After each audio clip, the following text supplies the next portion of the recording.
อยู่ก็บอกให้เปิดใหม่นักสอนป่ะสอนมาเอายกมาที่อันก็ไม่ได้สอนนะครับเราบอกเปิดไปแล้วเปิดมาตั้งเพราะว่าไม้มันดูดนั่นดู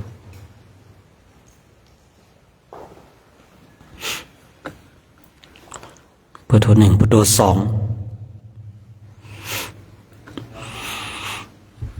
นมัสเตในช่วงภาคเช้าของวันนี้นะเช้าของวันที่10แล้วเนาะวันนี้ก็จะได้มีการโกนผมพรนาคพอคณะของเราก็จะมีการบรรพชาและอุปสมบทที่แดนพุทธภูมินี้เนาะแต่กิจกรรมของเราวันนี้ก็ผู้ที่อยู่โกนผมก็โกนผู้ที่ทำกิจกรรมของวันนี้ก็ทำนะเดี๋ยวระยะเวลาและช่วงเวลาแห่งทำกิจกรรมของวันนี้เดี๋ยวเราค่อยว่ากันอีกช่วงหนึ่งอีกเวลาหนึ่งเนาะแต่ช่วงนี้เราก็มาทำหน้าที่ของเราให้ดีเนาะเพราะว่าเรามาถึงในดินแดนภรตะในดินแดนแห่งภรตะนี้นะมีทั้งความสุขให้เราเลือกมีทั้งความทุกข์ให้เราผจญนั่นขึ้นอยู่กับตัวของเราเองว่าเราจะเลือกในสิ่งใดความสุขก็มีมากความทุกข์ก็มีให้เราผจญคราวนี้ขึ้นอยู่กับตัวของเราเองเราอยู่ในดินแดนนี้เราต้องมีปัญญาปัญญาที่พระพุทธเจ้าได้ทรงได้ตรัสรู้เนี่ยเนาะมีสัมมาสัมโพธิญาณมีปัญญาญาณเนี่ยเราเดินตามรอยพระองค์เราก็จะต้องมีปัญญาด้วยนะใช้ปัญญาที่เรามีอยู่นี้แยกแยะให้เข้าใจการที่เราได้มาสู่ในดินแดนภรตะนี้ที่ได้กล่าวไว้นะเราต้องพกศรัทธามีความเชื่อมั่นให้มากถ้าเราพกศรัทธามีความเชื่อมั่นให้มากเพราะอะไรเพราะว่าคือมันจะมีสิ่งที่จะมาเกิดเดี๋ยวมันจะมีสิ่งที่มาตัดรอนศรัทธาของเราอย่างแน่นอนบางครั้งก็เห็นเพื่อนประพฤติพรหมจรรย์เห็นคนนั้นคนนี้เนี่ยบางทีสิ่งเหล่านี้ก็เป็นสิ่งที่เพิ่มพูนตัวศรัทธาให้กับเราแต่ก็เป็นสิ่งที่มาตัดรอนตัวศรัทธาของเราได้เองเหมือนกันแม้แต่คำพูดของครูบาอาจารย์บางทีเราก็ฟังเหมือนกันในคำพูดเดียวกันแต่บางรูปฟังแล้วก็เกิดศรัทธาแต่บางรูปฟังแล้วก็ไม่น่าศรัทธาคำพูดคำเดียวกันคือประโยคเดียวกันแต่ว่า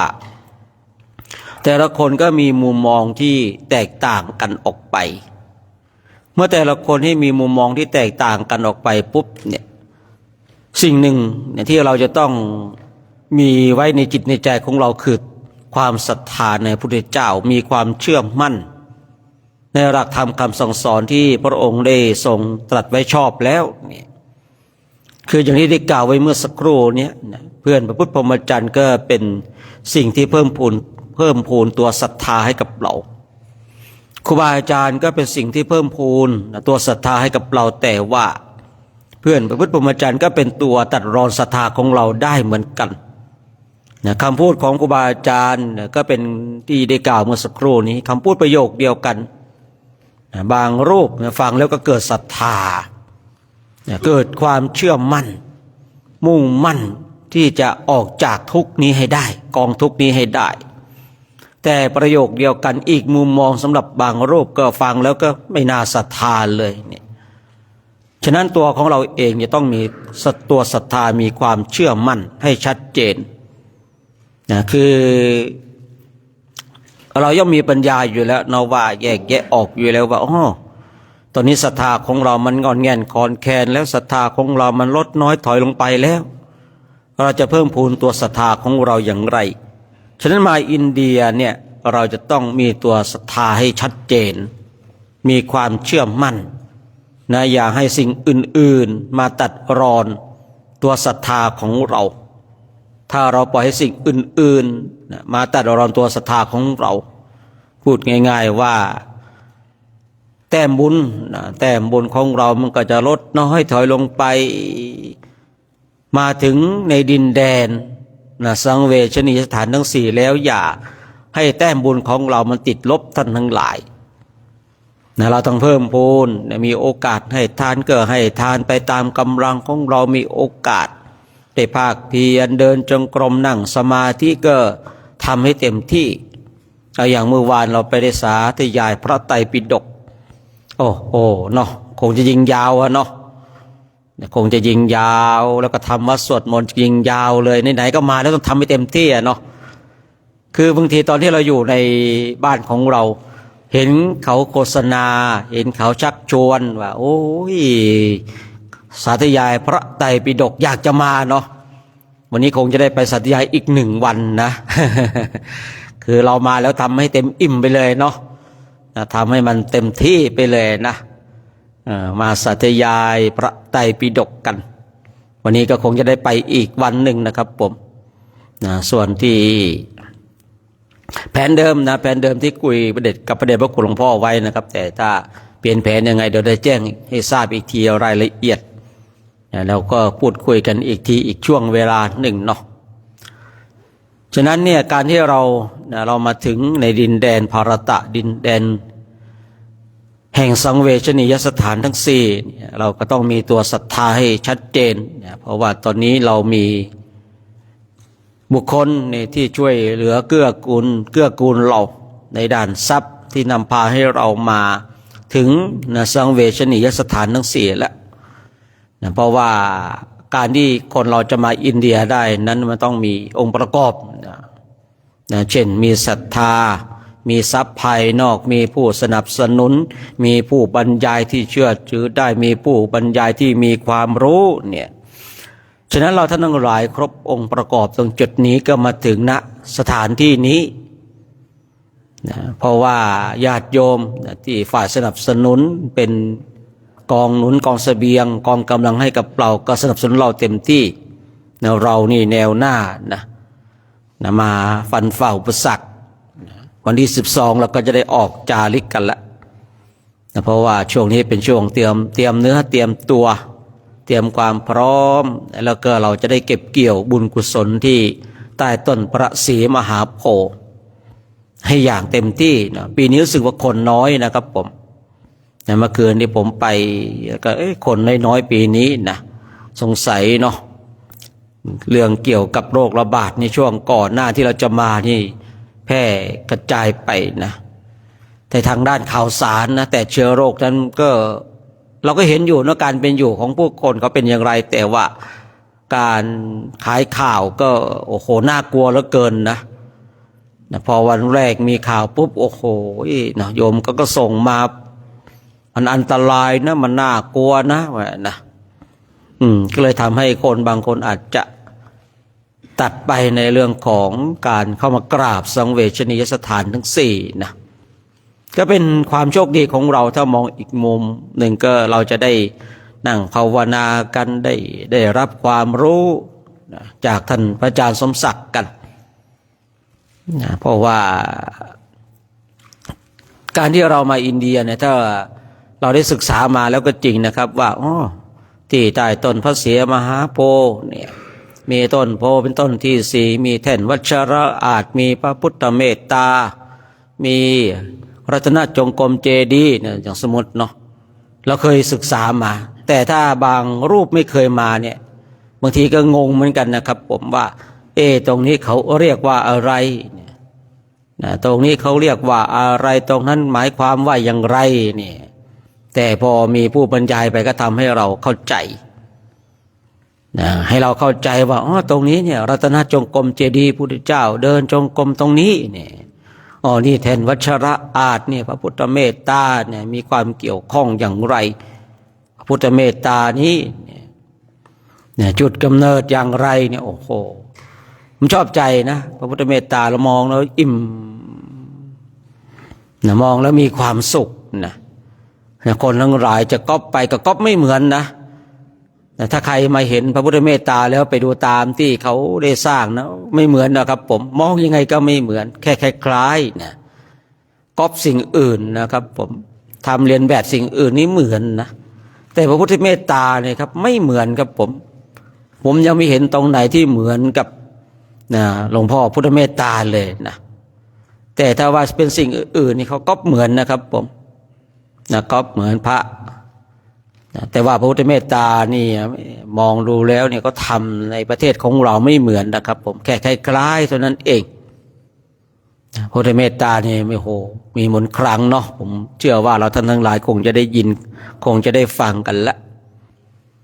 เนี่ยเราได้ศึกษามาแล้วแต่ว่าบางทีเราไม่รู้เนาะว่าตรงนั้นจุดตรงไหนตรงไหนเนี่ยพอมีผู้บรรยายมาถวายความรู้ก็ทำให้เราชัดเจนเมื่อเราชัดเจนเราก็สามารถต่อยอดแห่งความรู้ของเราได้ผมยังชอบใจเนี่ยที่ใต้ต้นพระศรีมหาโพธิ์เนี่ยนั่งภาวนาก็ดีเดินจงกรมก็ดีท่านทั้งหลายเมื่อวานไปนั่งพอนั่งปุ๊บตื่นลืมตาขึ้นมาอ้าวโอ้โหยุงเต็มมือเลยครับผมนั่งทีแรกปีนี้ยุงไม่มีนะนั่งปุ๊บปีนี้ยุงไม่มีนั่งไป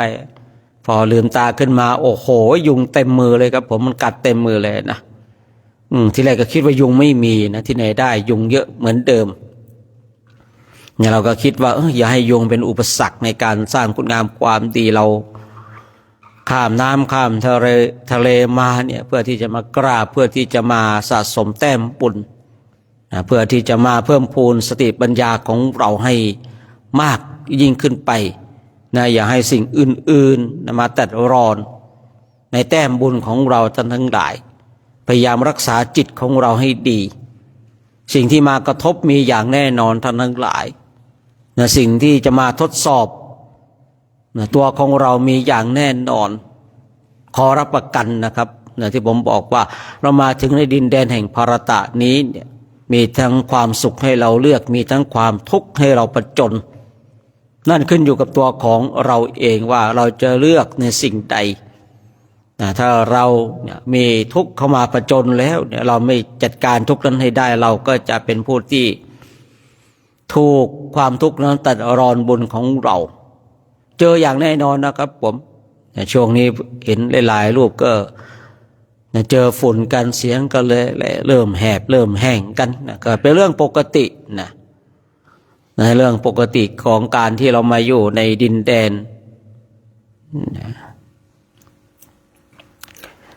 ภารตะเมืองภารตะนี้นะฉะนั้นก็ให้เราตั้งมั่นมีความเชื่อมั่นรักษาศรัทธาอย่างดีรักษาจิตของเราให้ดีนะครับผมเมื่อเรามีความตั้งมั่นรักษาจิตของเราให้ดีแล้วก็ไม่มีสิ่งอื่นที่จะทำให้เราขาดศรัทธาได้แต้มบุญของเราก็จะเพิ่มพูนนะ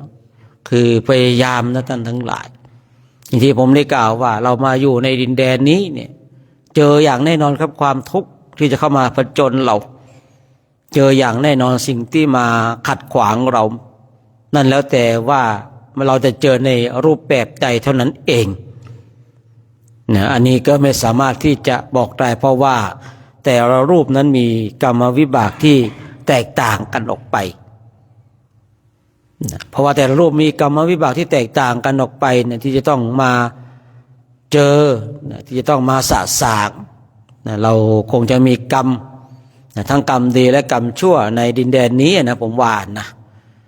ถ้าเราไม่มีกรรมในเกี่ยวข้องกับสถานที่เราคงไม่มีวาสนาได้มานะคืออย่างที่เคยได้กล่าวไว้เนี่ยบางคนเนี่ยถึงแม้จะเป็นนักบวชก็ตามแต่ก็ไม่มีวาสนาที่จะได้มาที่สังเวสีนะครับผมนั่นแสดงว่าเขาไม่มีกรรมนะกับดินแดนนี้นะแต่ว่ามีวาสนากับการบวชอยู่แต่เราท่านทั้งหลายนี่ได้มาถึงนี่แล้วเราก็มีกรรมนะที่จะเป็นเครื่องนำพาให้เรา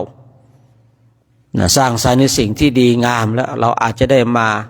ชดใช้กรรมวิบากที่เราเคยได้กระทำมาเนาะฉะนั้นเช้านี้ก็คงจะ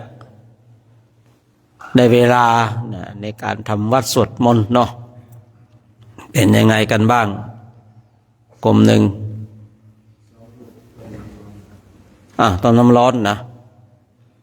เอาแล้วจะทิ้งช่วงวันไหนเริ่มตั้งแต่วันนี้เริ่ม เริ่มวันนี้นะอ๋อต้มเช้าต้มเย็นเนาะหรือต้มเช้ายังไงกันนะไปเอาให้เรียบเอาให้เคลียร์นะครับผมนะเพราะว่าในแต่ละกลุ่มก็จะต้องไปต้ม2 รอบนะครับผมเคลียร์กันให้ดีนะเริ่มวันนี้นะกลุ่มหนึ่งนะเริ่มวันนี้นะตอนเช้าแล้วก็ตอนเย็นก็ต้องเติมน้ำไว้เขาด้วยหรือเปล่านะอย่าให้เป็นเหมือนกับลิ้นหม้อทะลุนะลิ้นหม้อทะลุเนี่ยชุดตอนเย็นน่ะชุดตอนเย็นก็ไม่ได้เติมน้ำไว้ให้เนาะไม่ได้เติมน้ำใส่ไว้ในหม้อมาถึงแกตื่นมาแกก็จุดแก๊สเลยครับผมแต่แกไม่เปิดดูน้ำเนาะว่ามีน้ำหรือเปล่านะพอเปิดดูอีกทีโอ้โหรูเบลอเลยนะเนี่ยแล้วผมเลยจำได้อยู่ลิ้นหม้อทะลุนะผมเลยตั้งฉายาให้นะเดี๋ยวนี้ได้ข่าวว่าเป็นใหญ่เป็นโตแล้วนะอันนี้ส่งต้มน้ำหม้อทะลุหรือเปล่าก็ไม่รู้นะยังไงกลุ่มหนึ่งนะก็จัดการไปต้มน้ำเนาะกลุ่ม2เคลียร์ไหมวันนี้ครบเนาะ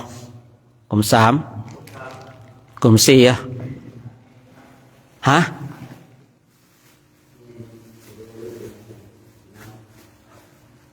ขาดผู้ใดเนนมิกอ๋อไปดูดิเป็นยังไงนะ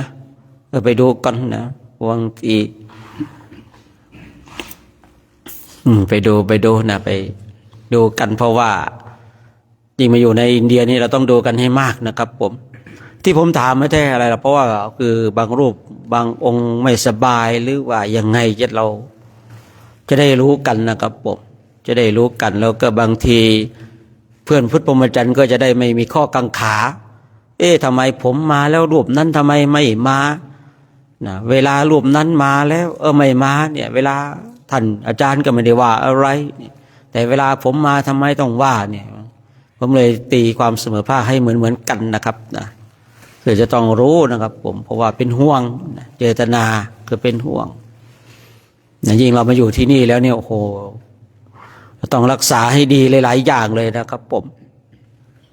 รักษาให้ดีหลายๆอย่างเลยแต่ลองดูพาท่านไปเรียกสมณเณรนะญาติโยมก็คงจะครบกันเนาะคงจะครบกันวันนี้จะมีการโกนผมนาคด้วยเนาะแล้วก็คอยฟังอีกทีก็แล้วกันว่าจะทำกิจกรรมตรงจุดนี้ในช่วงไหนเนาะเพราะว่าวันนี้โกนวันที่11บวชเนาะน่าจะใช่อยู่นะเพราะว่า12เราจะออกจาริกแล้วนะยังไงก็พระคุณเจ้าเนาะต่อซื้อข้าวซื้อของยังไงอย่าเพิ่งซื้อนะครับผมที่จะไปฝากพอออกไม่ออกนะเพราะเรายังจะวนกลับมาที่นี้อยู่นะบางปีเนี่ยบางคนบางท่านเป็นเด็กใหม่พระใหม่ในดินแดนนี้นะเห็นของอะไรก็ตื่นเต้นไปหมดเลยอยากได้ไปหมดเลยนะมีบางปีหลวงพ่อบางปีว่าอ้าวซื้อมากับแบกกันนะครับผมนะมีพระท่านแม่ตื่นเต้นสถานที่ซื้อมาเยอะเลยแบกไปจนบ่าลอกเลยครับผม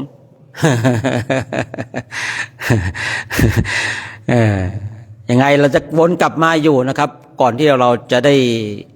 ขึ้นเครื่องกลับเนี่ยเราก็จะวนมาพักที่นี่อยู่นะครับผมยังไงเห็นข้าวของเครื่องใช้บางอย่างก็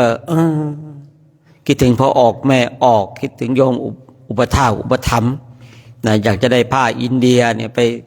ฝากนี่ก็เราจะวนกลับมาอยู่นะครับบอกไว้ก่อนนะเผื่อว่าบางรูปนะเห็นแล้วก็อยากจะได้นะครับเดี๋ยวเราจะวนกลับมาทางนี้อยู่นะครับผม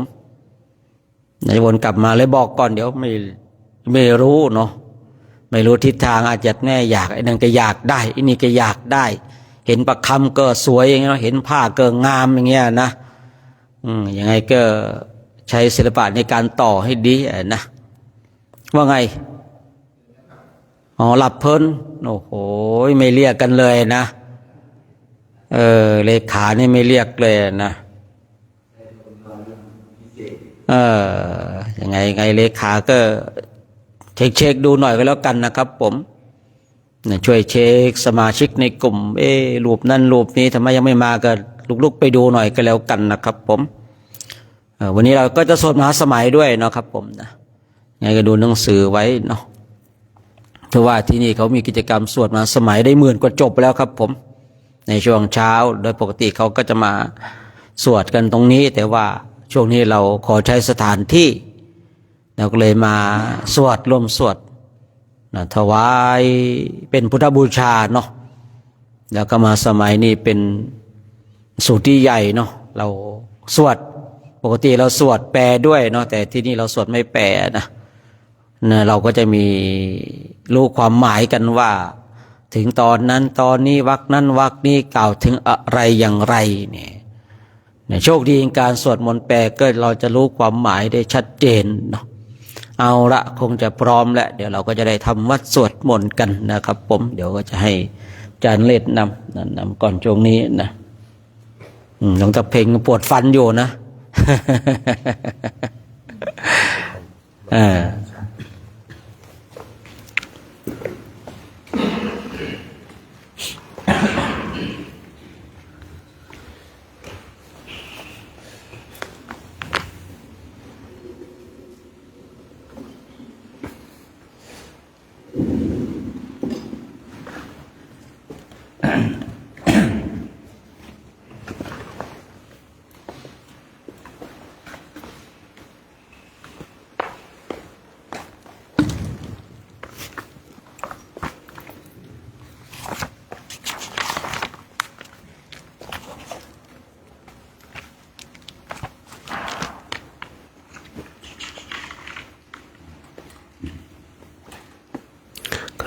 ขอโอกาส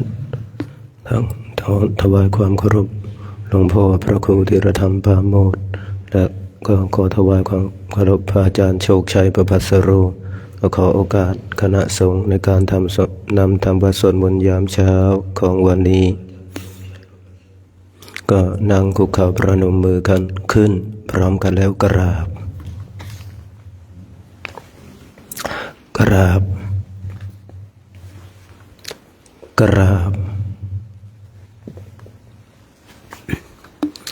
โย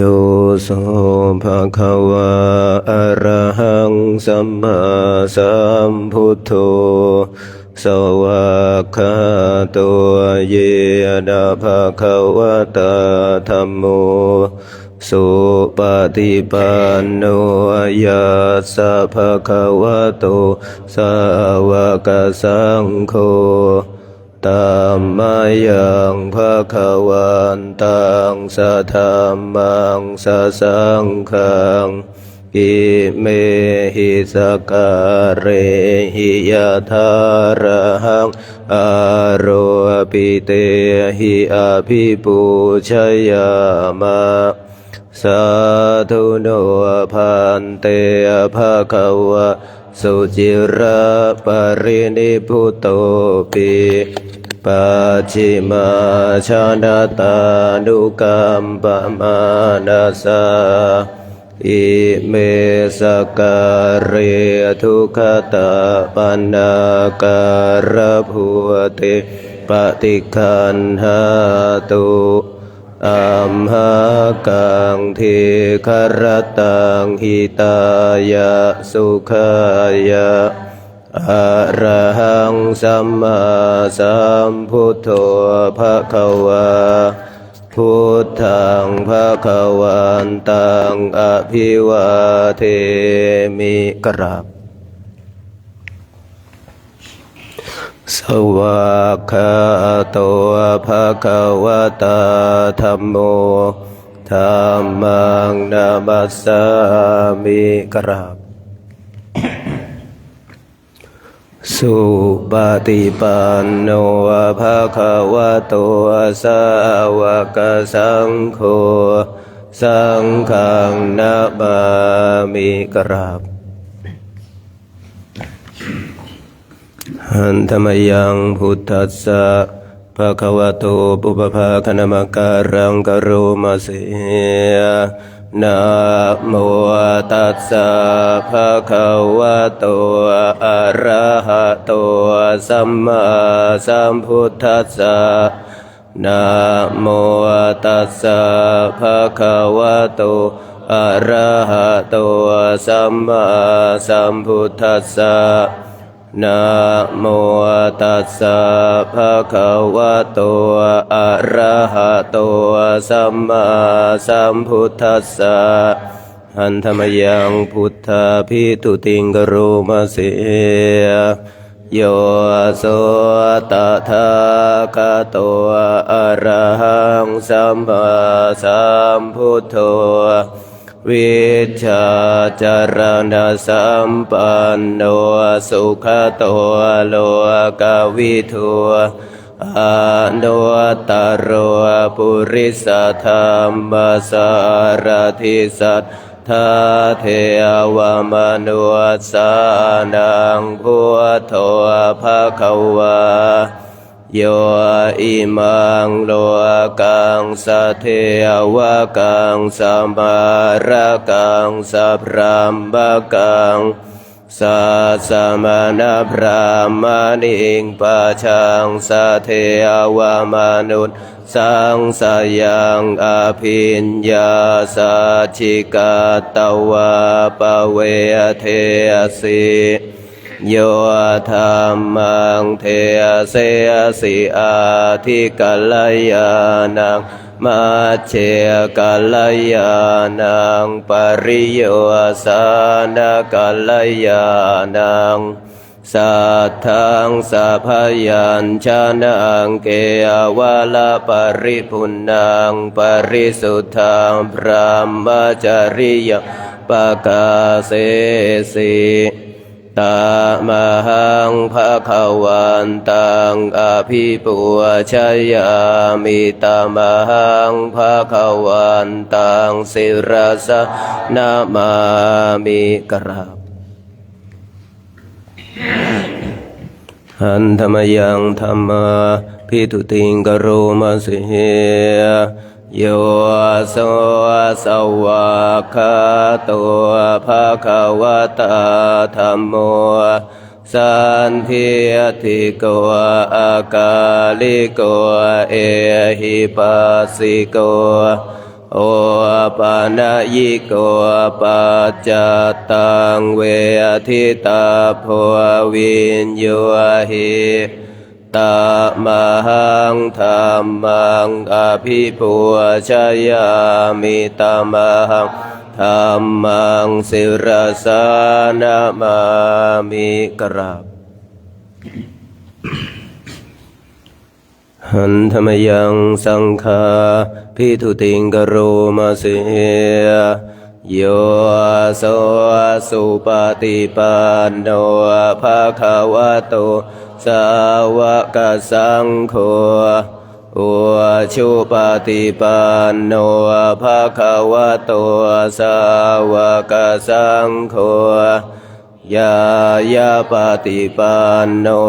ภะคะวะโตสาวกสังโฆสามี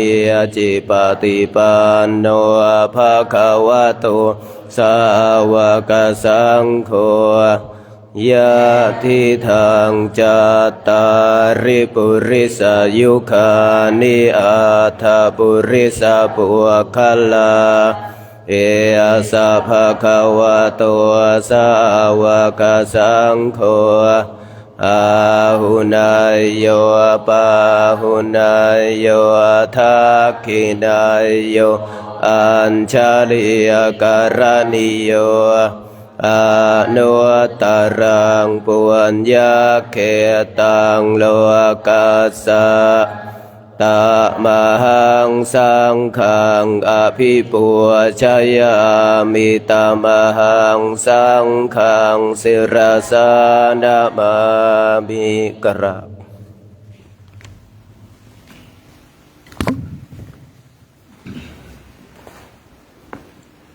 หันธรรมยังรัตนาตยปนามะคาทายโยเจวะ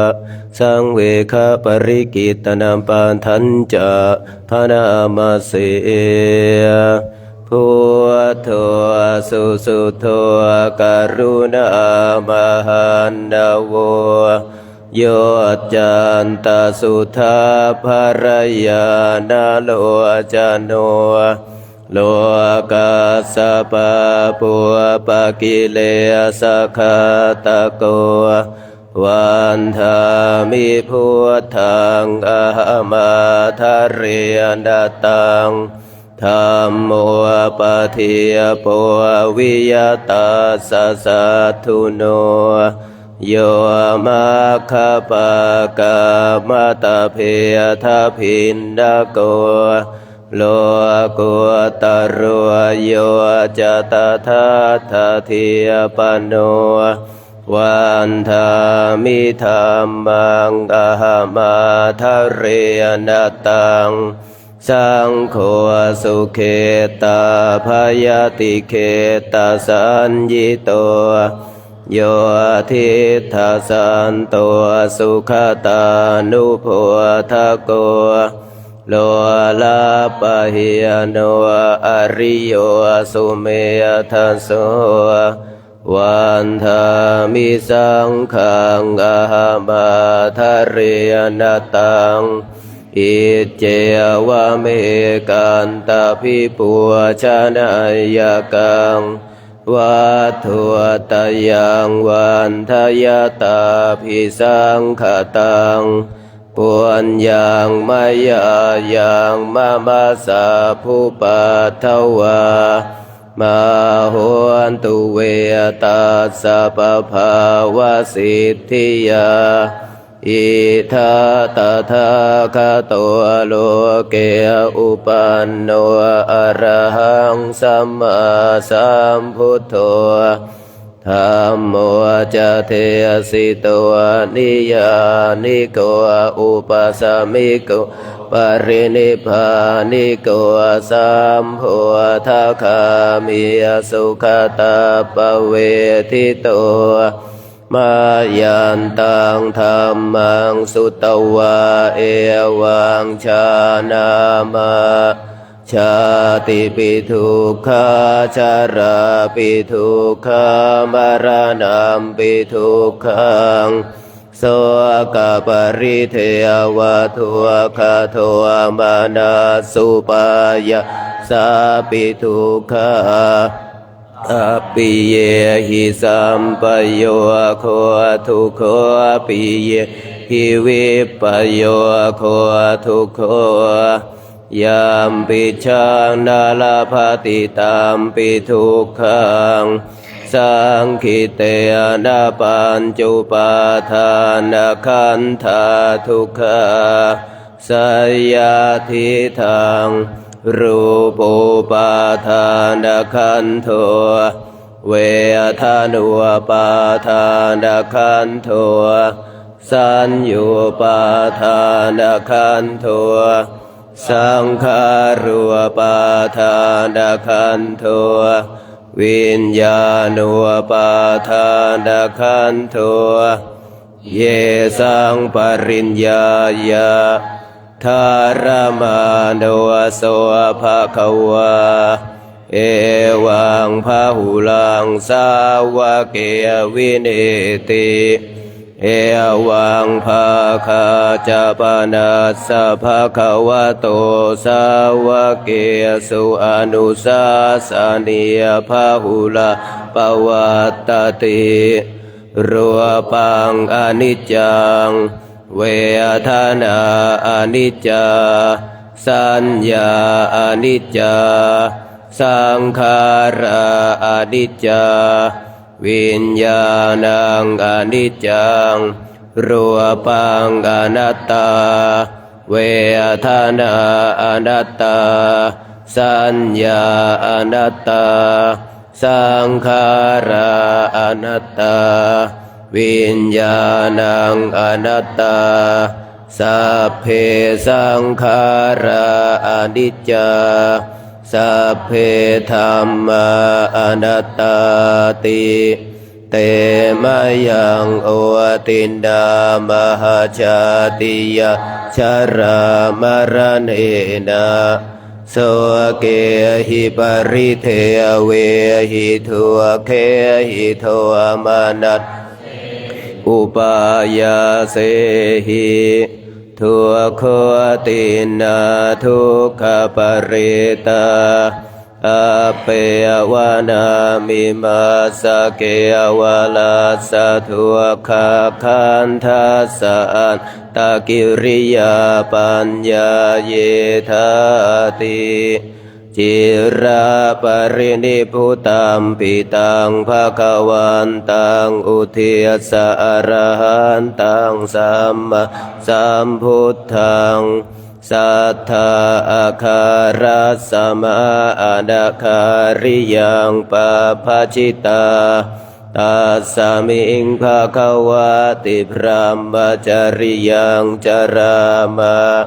ภิกขุนังสิกขาสาชีวะสมาปันนาตังโนพระมจริยังอิมาสเกวาลาสะทุกขคันทัสสะตะกิริยายะสังวัตตุติราปรินิพุตัมปิตังภะคะวันตังสรณังคัจฉาธัมมังนัสสังฆัจฉาตัสสะภะคะวะโตสาสนังยะถาสติยะถาวรังมะสิกโร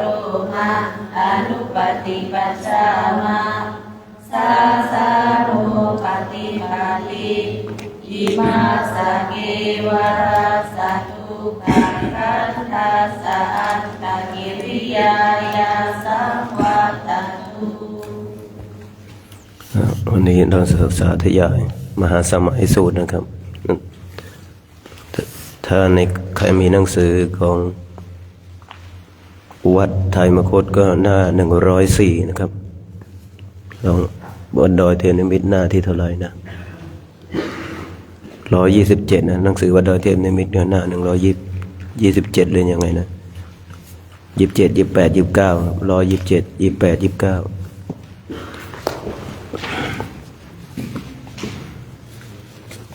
นะโมตัสสะภะคะวะโตอะระหะโตสัมมาสัมพุทธัสสะนะโมตัสสะภะคะวะโตอะระหะโตสัมมาสัมพุทธัสสะนะโมตัสสะภะคะวะโตอะระหะโตสัมมาสัมพุทธัสสะเอวัมเมสุตังเอกังสมัยยังภะคะวาสักเกสุวิหารติกาปิลาวาทุสมิงมหาวันเนมหาตาภิกขุสังเขนะสัทเทียงปัญจมัตเตหิภิกขุสเตหิสัพเพเหวะอรหันเตหิทัสสะหิจโลกทาตุหิเทวตาเยภวยเยนะสันนิปติตาโหอันติภะคะวันตังทัสสนายาภิกขุสังฆัญจะอัฏฐโคจะตัวนนะสุทธาวาสกายิกานังเทวานะเอตถาโหสิอายังโคภะคะวาสักเกสุวิหารติกาปิลาวาทุสมิงมหาวันเนมหาตาภิกขุสังเขนะสัทถิงปัญจมัตเตหิภิกขุสเตหิสัพเพเหวะอรหัตเตหิทัสสะหิจโลกทาตุหิเทวตาเยภวยเยนะสันนิปติโหนติภะคะวันตังทัสสนายาภิกขุสังฆัญจะยานุนะมะยามปิเยนะภะคะวะเตอนุปัสสังกามายามะอุปัสสังกามิตวะภะคะวะโตสันติเกปัจเจกคาถาภาสายามาติอัฏฐโคตาเทวะ สยถาปินามภลวะปุริโสสัมมินชิตังวะภาหังปัสสารายาปัสสาริตังวะภาหังสัมมินชายะเอวะเมวะสุทาวาเสสุเทเวสุอันตรหิตภะคะวะโตปุระโตปาตุระหังสุอัฏฐโคตาเทวตาภะคะวันตังอภิวาเทตวาเอกามันตังอัฏฐังสุเอกามันตังทิตาโคเอกาเทวตาภะคะวะโตสันติเกอิมังคาทังอภาสิมหาสมัยโยปวนาสมิงเทวกายะสมาคตาอาคตามหาอิมังธรรมสมัยทักขิตาเยวะอปราชิตาสังขันติอัฏฐโคอปราเทวตภะคะวะโตสันติเกอิมังคาทังอภาสิตาตระภิกขวสมาทังสุจิตตังอัตตโนอุชุมกังสุสารถิวาเนตานิคาเหตวาอินทริยานิรักขันติปันทิตาติอัฏฐโคอปราเทวตาภะคะวะโตสันติเกอิมังคาทังเฉตเชตวาปาลิคังอินทคิลังโอหัจจามเนชาเตจารันติปุวิมัลลาจักขุมตาสุทันตาสุสุนาคาติอัฏฐโคอปราเทวตาภะคะวะโตสันติเกอิมังคาทังอภาสิเกจิพุทธังสรณังคตาเสนาเตคามิสสันติอปายาภูเมียงปะหายามานุสักเทหังเทวกายังปริภูเรศสันติติอัฏฐโคภะคะวะภิกขุอามันเตสิเยหัวเยนะภิกขเวทัสสะสุโลกธาตัวสุเทวตาสันนิปติตาโหนติตถาคตังทัสสนายาภิกขุสังขันจะเยปิเต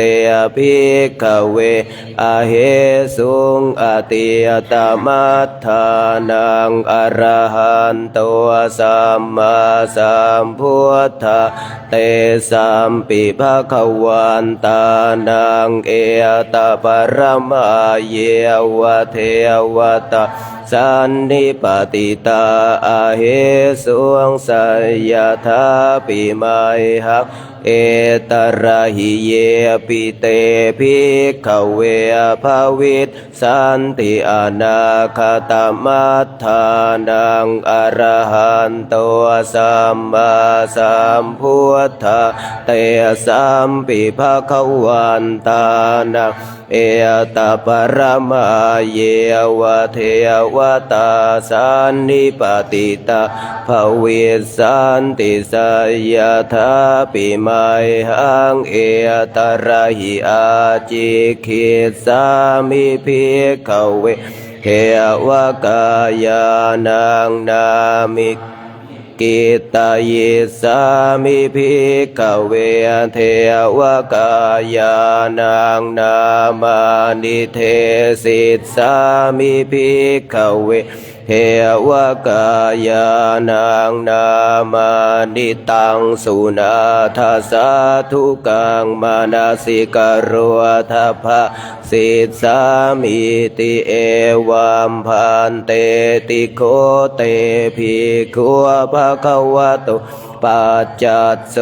สุงภะคะวะเอตทาวะจัตสิโลกามานุกัสสามิยัตถะภูมมาตถาสิทเยสิตาคิริคัพพะรังปะหิตาตาสมาหิตาปุถุสีหาวสันลีนะโลมหังสาภิสัมพุโนโอทาตมนัสสาสุทธาวิปัสสนามานาวิลาภิโยปัญจสเตยะตวะวันเนกาปิลวัฏเวตโตอามันตยิสัทธาสาวกสาสเนระเตเทวกายาอภิกันตาเตวิชานาทภิกขุเตจะอาตาปะมะกะรวงสุตวะพุทธัสสะสะสันเตสัมปะตุระหุยานังอมนุสานาทัสสันอาเปเกสัตมะทักขุงสหัสสังอัฏฐสัตตริงสตังเอเกสหัสสานังอมนุสานามัฏฐสุงอาเปเกนัตตมัฏทักขุงทิสาสัพพะพุตตาอาหุงตันจะสัพพังอภิญญาวาวะคิตวานาจักขุมาตโตอามันตยิสัทธาสาวะเกสาสเนระเตเทวกายาอภิกันตาเตวิชานาทภิกขโวเย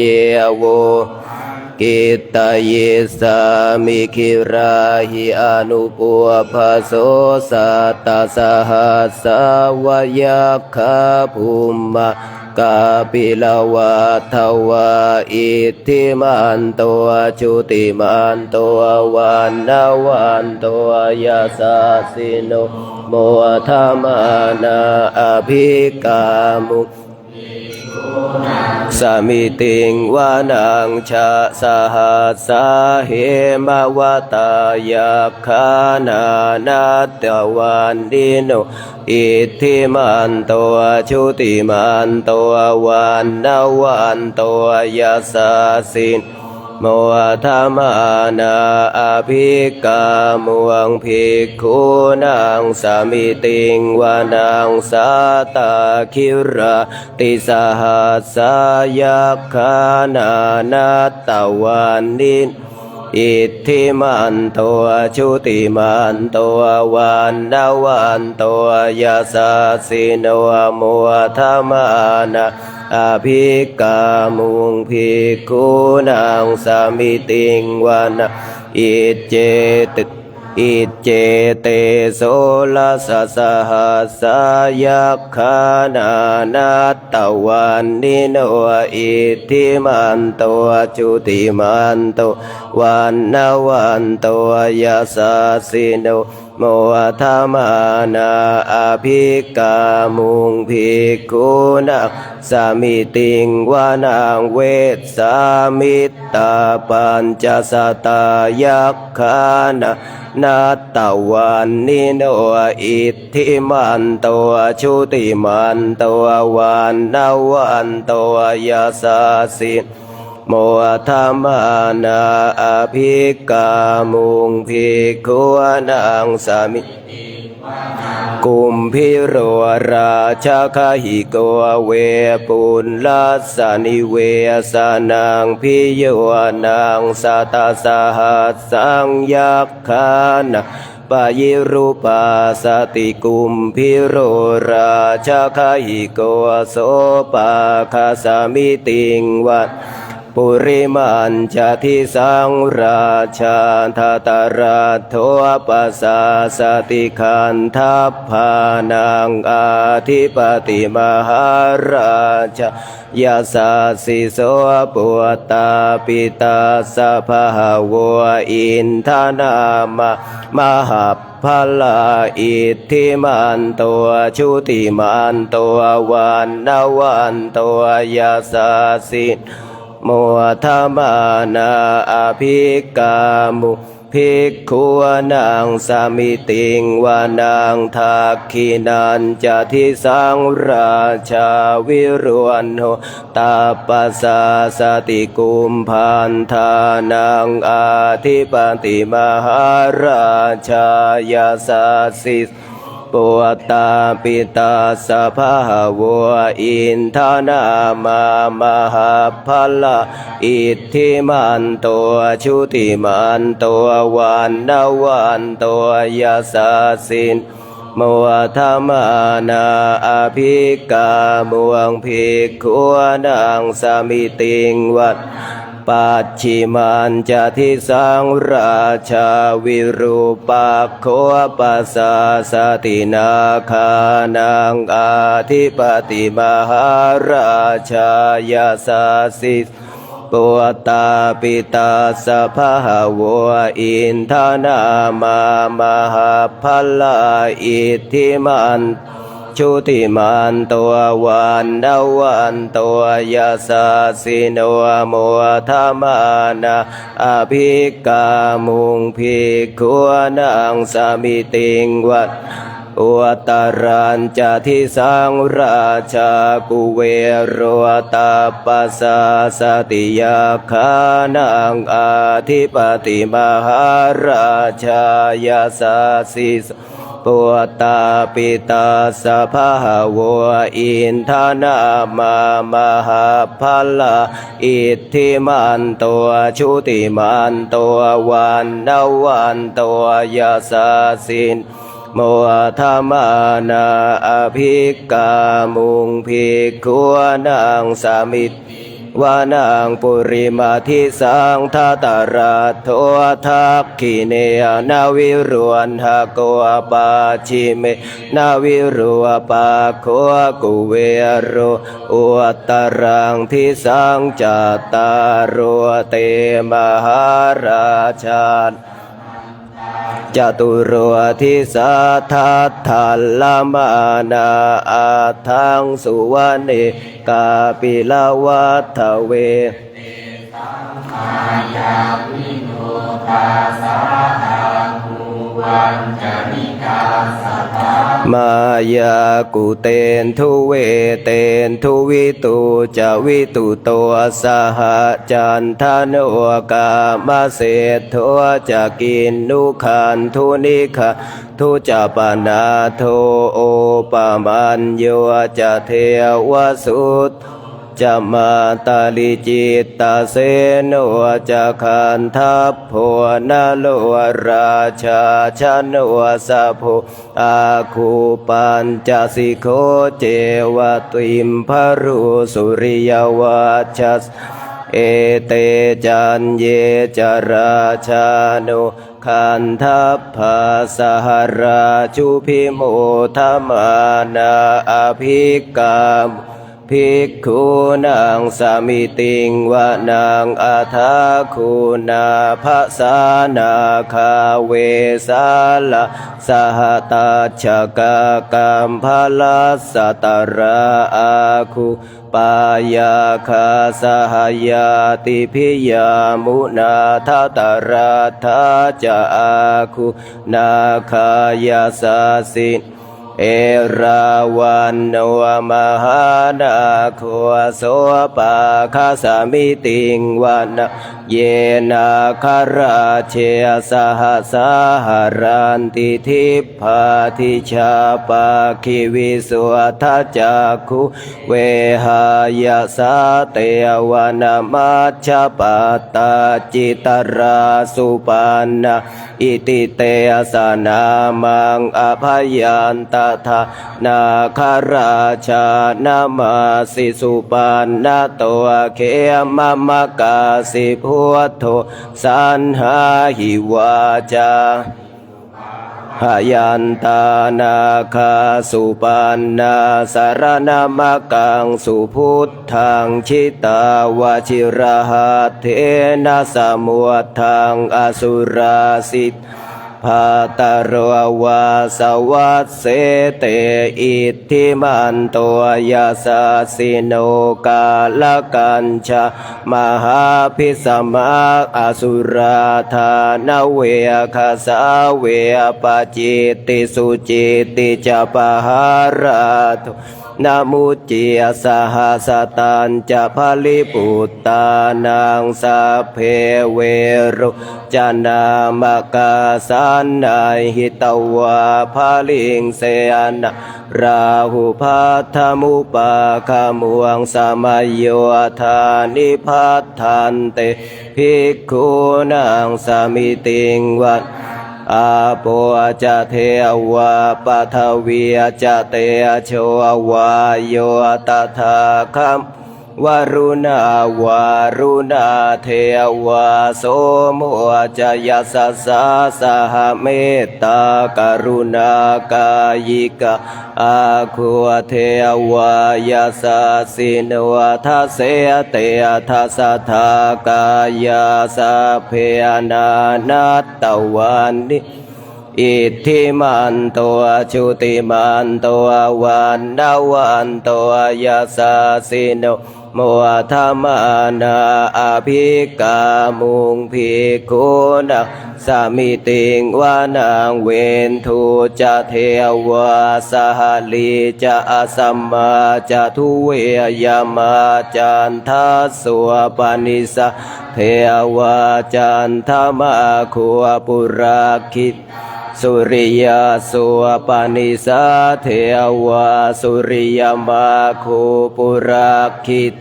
นาคาตานิปุราคิตวาอาคุมันทวลาหกาวะสุนังวาสาวเศโทสกโกปาคัสปุรินทโททัสเสเตทัสสะทากายะสัพเพนานัตตวันนิโนอิทธิมันตัวชุติมันยาสาสินวะโมธรรมานาอภิกามุงเพียขวนังสาวิวานังอาทาขัวสหภูเทวาสิขาริวะอริทธกาจโรชาจะอุมมะปุพานิภาสิโนวรุณาสหธรรมาจะอาจุตจะอเนชกาสุลายรุจิราอาคูอาวาสวะเนสิโนทัสเสเตทัสสะทากายาสัพเพนานัตตวันนิโนอิทธิมันตัวชุติมันตัววันนวันตัวยัสสะสิโมธรรมานาอภิกามุงภิกขุนังสามิติงวานังสัมมานามหาสัมมานามานุสุตตมาคิทธาปทุวสิกาอาคุอาคมโนปันทุวสิกาอาทาคุหรโยเทวาเยจัลโลหิตวาสิโนปาระคามหาปาระคาอาคุเทวยาสาสิโนทัสเสเตทัสสะทากายาสัพเพนานัตตวันนิโนอิทธิมันตัวชุติมันตัววันนวันตัวยัสสะสินโมธรรมานาอภิกามุงภิกขุนังสามิติงวัตสุกากรุมหาอรุณาอาคุเวคณาสาสหโอทาตะไคหาปามุกอาคุเทวาวิจานาสัทธามัตตาหา คทานายังอาคาปะชวนโนโยทิสาอภิวัตสติทะเสเตทัสสะทากายาสัพเพนานาตวันนิอิทธิมันตัวชุติมันตัววันนวันตัวยาสาสิโนโมธามานาอภิกามุงภิกขุนังสามิติงวันเคมิยาตุสิตายามากาทกาจายาสาสิโนลามพิตากาลามเศรษฐาโชตินามาจะอาสวะนิมมานารติโนอาคูอาทาคูปารานิมิตทัสเสเตทัสสะทากายาสัพเพนานาตวันนิโนอิทธิมันตัวชุติมันตัววันนวันตัวยาสาสิโนโมธามานาอภิกามภิกขุนังสามิติงวันสัทเทเตเทวานิกายาสัพเพนานาตวันนิโนนามันวะเยนาอาคันชุงเยจันเยสัทธิสาสหปวัฏชาติมัคคิลังโอคตินามานาสวังทักเขโมคตารังนาคจันทังวะอาสิตาติตังสุพรามมาปรมาตัวจะปุตตาอิทธิมาตัวสหสานังกุมารวติโสจะสุปะคาสามิติงวานังสหัสสะพรามโลกานังมหาพรหมาภิติทาติอุปปันโนชุติมันโตภิสสมากายโยยัสสัสสิโสทัสเสทาอิสราอาคุปัจเจกวะสวัตติโนเตสัญจมัชฌะโต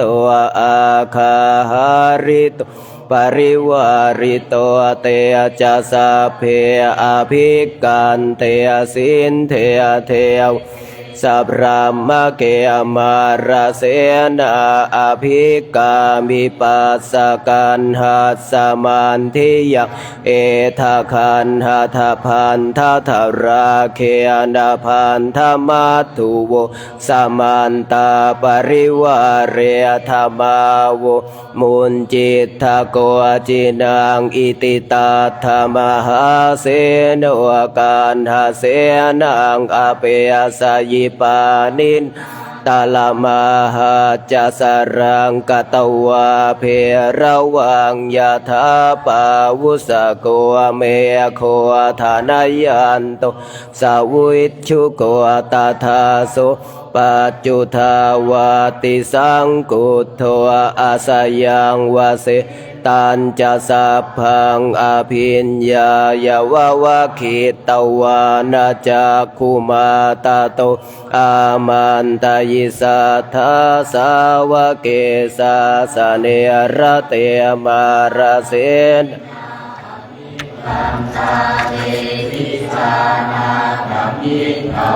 เตจะอาตาปะมะกะรุงสุตวะพุทธศาสนังวิตราเคหิปักกามุเนสังโลมัมปิอินชายุงสัพเพวิชิตาสังฆามาพยาติตายาสาสิโนโมทันติสหภูเตหิสาวกะเตชะเนสุตาติมหาสมัยสุตตังนิธิตัง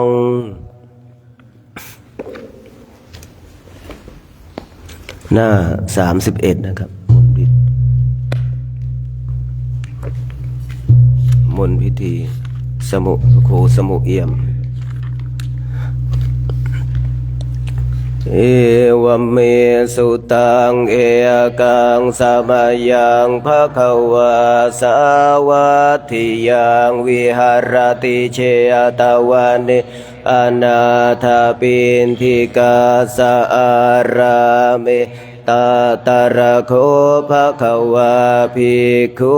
อามันเตสิภิกขโวติภาทานเตติเตภิกขุภะคะวะโตปัจจโสสุงภะคะวะเอตทะโวจาเมตตายาภิกขเวเจโตวิมุตติยาอาเสวิตยาภาวิตายาภาหุลิยกาตายายานิกาตายาวาทุกาตายาอนุอัตถิตายาปริจิตายาสุสมารัตถายาเอกาทัสสานิสังสะปาติกังคากาตเมเอกาทัสสะสุขังสุปฏิสุข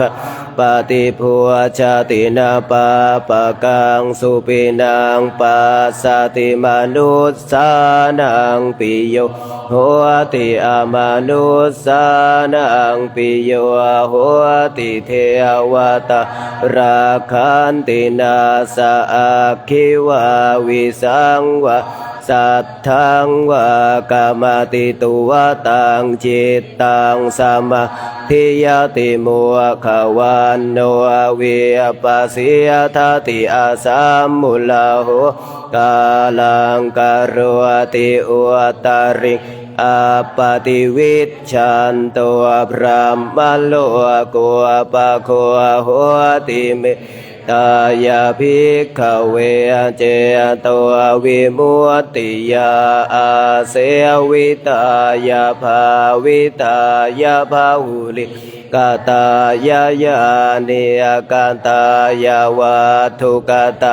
ยาอนุอัตถิตายาปริจิตายาสุสมารัตถายาอิเมเอกาทัสสานิสังสะปาติกังคาติอิธรรมโวจะภะคะวะอาตมานาเตภิกขุภะคะวะโตภาสิตังอภินันทุนติหน้า62นะครับข้างล่างยานิทัพพุ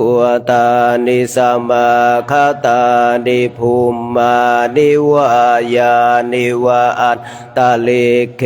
ตถาคตังเทวมนุษย์สัพพุชิตังพุทธังนามาสามาสุวัตถิโหตุยานิทัพพุตานิสัมมาคตานิภูมิมานิวายานิวาอันตาลิเขตถาคตังเทวมนุสสัพพุชิตังธัมมังนามาสามาสุวัตถิโหตุยานิทัพพุตานิสัมมาคตานิภูมิมานิวายานิวาอันตาลิเขตถาคตังเทวมนุสสัพพุชิตังสังฆังนามัสสามาสุวัตถิโหตุกรวดน้ำหน้าที่8หนังสือมนต์พิธีเล่มเหลืองหันธรรมยังปฏิทานาคาทายโยพระนามาเสยาเทวตาสันติวิหารวาสินีทุเปคะคะเรตาหิงตาหิงตาธรรมธาเน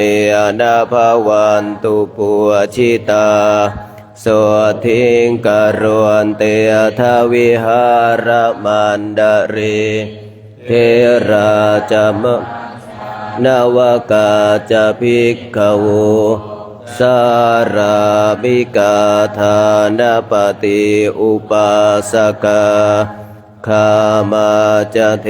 สานิคามาจะอิสราสัปปานาภูตาสุขิตาภวันตุเตชาลาพุชาเยปิจาอันดาสัมภวาสังเสทชาตาอัทวปปาติกานิยานิกังธรรมวรังปฏิจจเต สัพเพปิทุกขาสักการวันตุสังขยังทาตุจิรังสตังธัมโมธัมมัทธราชปุคคลาสังโฆโหตุสัมมัคโควะอัฏฐายะจหิตายะจาอัมเหราคาตุสัทธัมโมสัพเพปิธัมมจาริโนวุทิงสัมปะปุณายามะธัมเมอริยปเวทิเตปัสสันนาโหนตุสัพเพปิปานิโน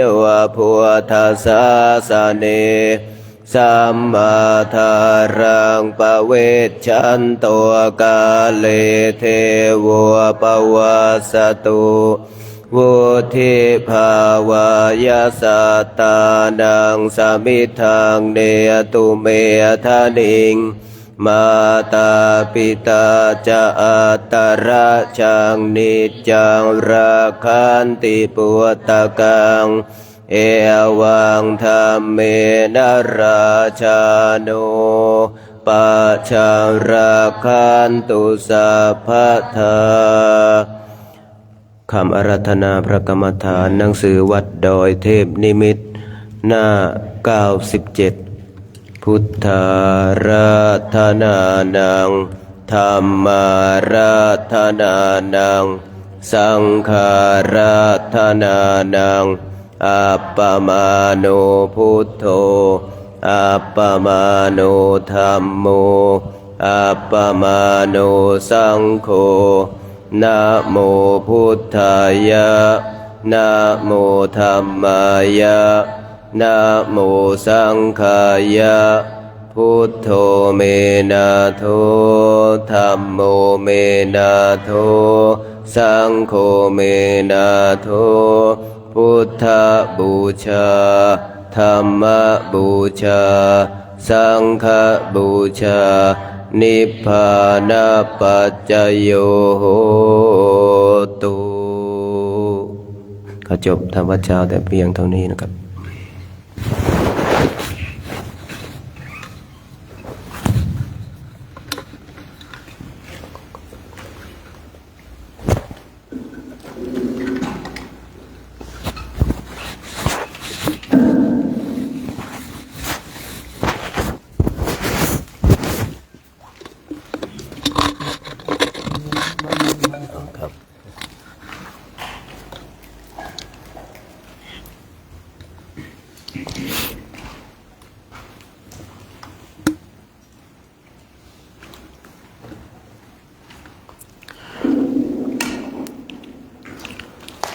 ช่วง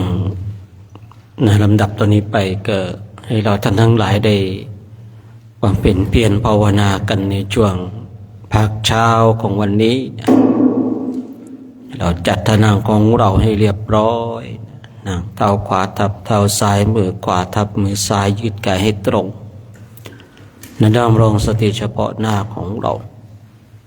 สติเป็นสิ่งที่สำคัญไม่ว่าการไหนสตินั้นเป็นสิ่งที่สำคัญสติสัมปชัญญะนั้นเป็นสิ่งที่สำคัญมากๆสำหรับนักบำเพ็ญเพียรภาวนาและทุกๆคนการที่เราคิดเรื่องเราทั้งหลายนั่นเป็นเพราะเราขาดสติที่เราง่วงเหงาหาวนอนในขณะที่เราบำเพ็ญเพียรนั่นเป็นเพราะว่าเราขาดสติที่เรามีการปรุงแต่งเรื่องราวทั้งหลายนั่นเป็นเพราะว่าเราขาดสติขาดสัมปชัญญะเราจึงจำเป็นต้องมาเจริญสติสัมปชัญญะกันทำไมเราต้องคุยเรื่องสติสัมปชัญญะบ่อยๆเพราะว่า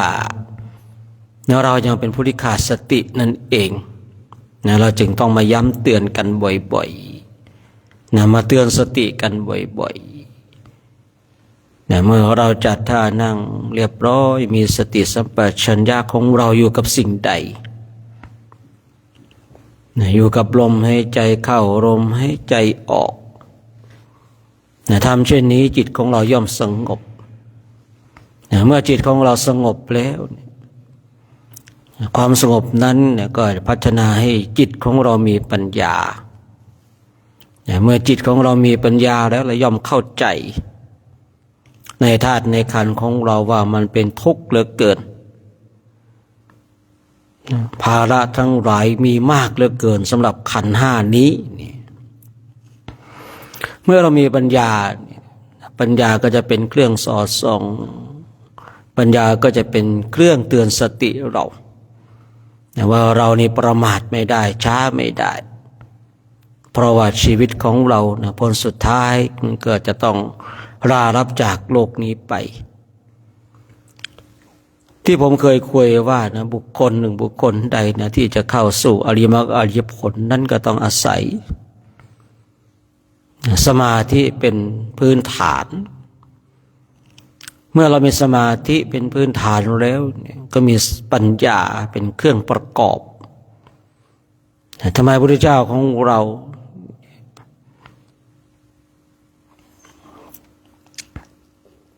มาตรัสรู้ในสัมมาสัมโพธิญาณในเรื่องของปัญญาธิกะ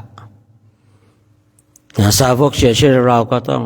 เดินตามรอยพระองค์อาศัยปัญญาเป็นเครื่องรู้เป็นเครื่องเข้าใจถ้าเราขาดปัญญาเราก็จะไม่เข้าใจนะในเวลานี้ที่เราบอกว่าเรามีปัญญาแต่เรายังไม่เข้าใจเลยเหมือนจะเข้าใจแต่ก็ไม่เข้าใจเราปริญญาตนว่าเราเป็นผู้ที่มีปัญญาแต่เวลาความทุกข์ทั้งหลายเกิดขึ้นบุคคลใดที่ดับทุกข์ได้ในขณะหนึ่งนั่นแสดงว่ามีปัญญาแต่ถ้าบุคคลใดความทุกข์เกิดขึ้นปล่อยให้ความทุกข์นั้นมันเบียดเบียนทั้งร่างกายและจิตใจ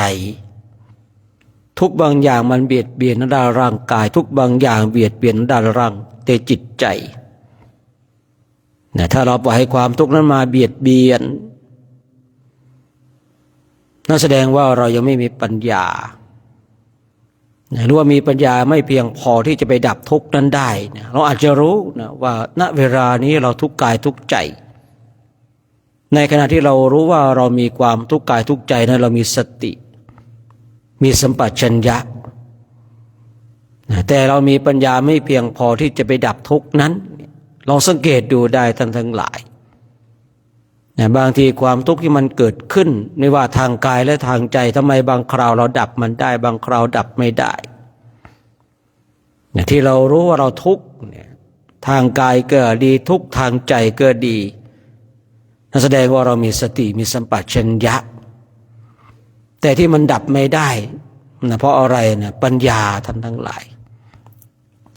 ปัญญานั้นไม่สามารถที่จะเข้าไปดับได้เราจึงต้องจำเป็นมาสะสมมาภาคเพียรมาภาวนาทำให้มากเจริญให้มากเช่นที่เรากำลังกระทำกันณเวลานี้ผู้ฝึกปฏิบัติธรรมกรรมฐานเช่นเราต้องรู้ว่าเราขาดในสิ่งใดด้อยในสิ่งใดเมื่อเรารู้แล้วเราจะได้เพิ่มเติมในสิ่งนั้นเช่นเรารู้ว่าตัวของเราขาดสติขาดสัมปชัญญะเราจะได้มาเพิ่มเติมสติและสัมปชัญญะให้กับตัวของเราเมื่อเรารู้ว่าศีลของเราไม่ดีเราก็จะได้เพิ่มเติมศีลของเราเมื่อเรารู้ว่าสมาธิของเราไม่ดีเราจะได้เพิ่มเติมสมาธิของเราเมื่อเรารู้ว่าปัญญาของเราไม่ดีเราก็จะได้เพิ่มเติมปัญญาของเรารู้ว่าทุกข์แล้วแต่มันดับทุกข์ไม่ได้นั่นแสดงว่าเราต้องมาเพิ่มเติมปัญญาของเราให้มากที่จริงหลักแห่งการปฏิบัติธรรมกรรมฐานที่จะเข้าสู่อริยมรรคอริยผลมันมีไม่มากท่านทั้งหลาย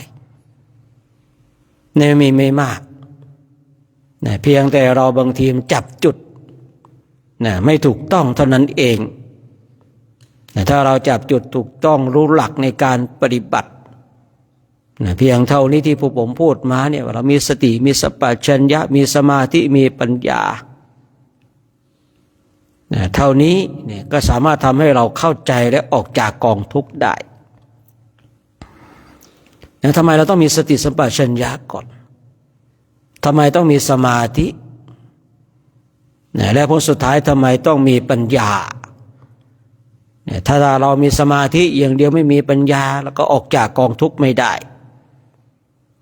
มีปัญญาอย่างเดียวเนี่ยแต่ไม่มีสมาธิเลยปัญญานั้นก็ไม่แหลมคมอย่างที่เราท่านทั้งหลายกำลังประสบพบเจอกันเรามีปัญญาแต่ทำไมเรายังไม่สามารถที่จะดับกองทุกข์ได้เนี่ยเราบอกว่าเรามีปัญญาเราบอกว่าเราเป็นผู้มีสติมีปัญญาแต่ทำไมเรายังดับกองทุกข์ไม่ได้เนี่ยบางทีเราจะต้องเข้าใจและรู้ตรงจุดนี้คือบางคนบางท่านบอกว่าผมมีปัญญาแต่ว่าปัญญานั้นทำไมดับทุกข์ไม่ได้มันขาดในสิ่งใดไปเนี่ยเราจะต้องรู้ท่านทั้งหลายฝึกฝนอบรมเนี่ยว่าเราขาดในสิ่งใดด้อยในสิ่งใดเนี่ยเมื่อเรารู้แล้วเราก็จะได้มาเพิ่มเติมในสิ่งนั้น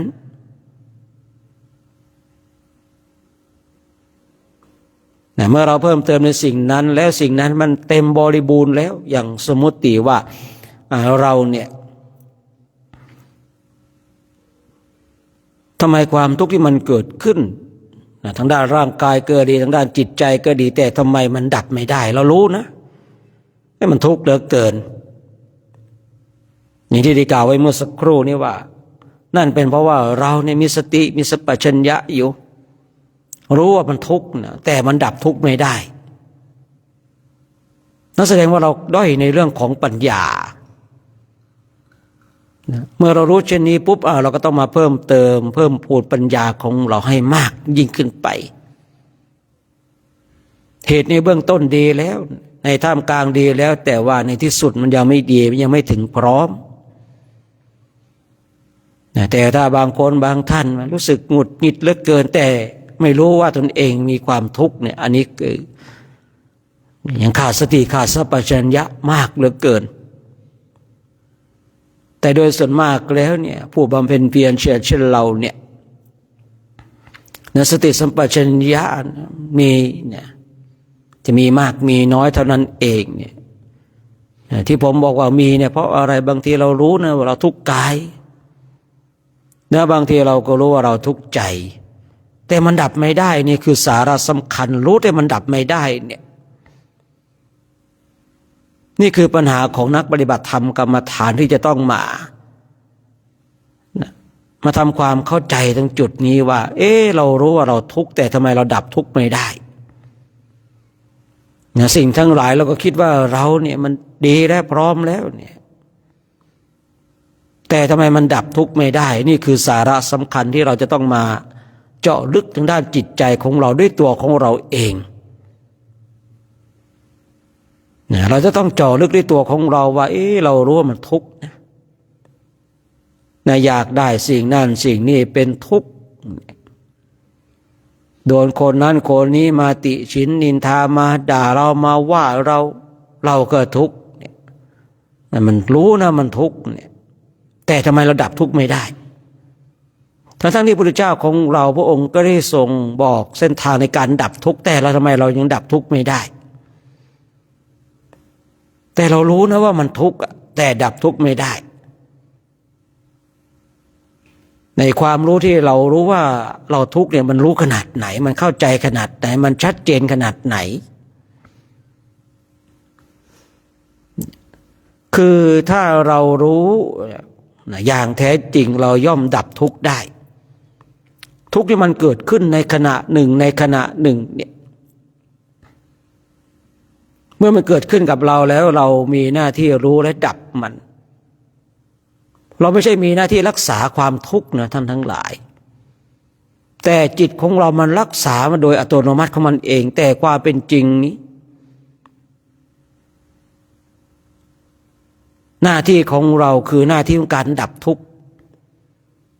ทั้งที่เราอยากจะดับทุกข์แต่จิตมันก็รักษาทุกข์นั้นไว้กับเรามันก็เป็นเรื่องที่น่าแปลกเหมือนกันนะเราอยากจะดับทุกข์แต่จิตของเราก็รักษาทุกข์ที่มันเกิดขึ้นทั้งที่เราก็รู้นะว่าความทุกข์เนี่ยมันทำให้จิตของเราเศร้าหมองแต่จิตมันก็ยังรักษากระบวนการของจิตเนี่ยว่ามันสลับซับซ้อนมันก็ซับซ้อนนะว่ามันเป็นเรื่องง่ายสำหรับการดับความทุกข์ที่มันเกิดขึ้นในขณะหนึ่งก็เป็นเรื่องที่ง่ายสำหรับบางรูปที่เข้าใจในการปฏิบัติ แต่ก็จะเป็นเรื่องยากสำหรับบางคนบางท่านที่ไม่เข้าใจเราอยากจะดับทุกข์แต่เรากลับรักษาทุกข์นั้นให้มันเกิดขึ้นอยู่ในใจของเราอยู่ตลอดเวลา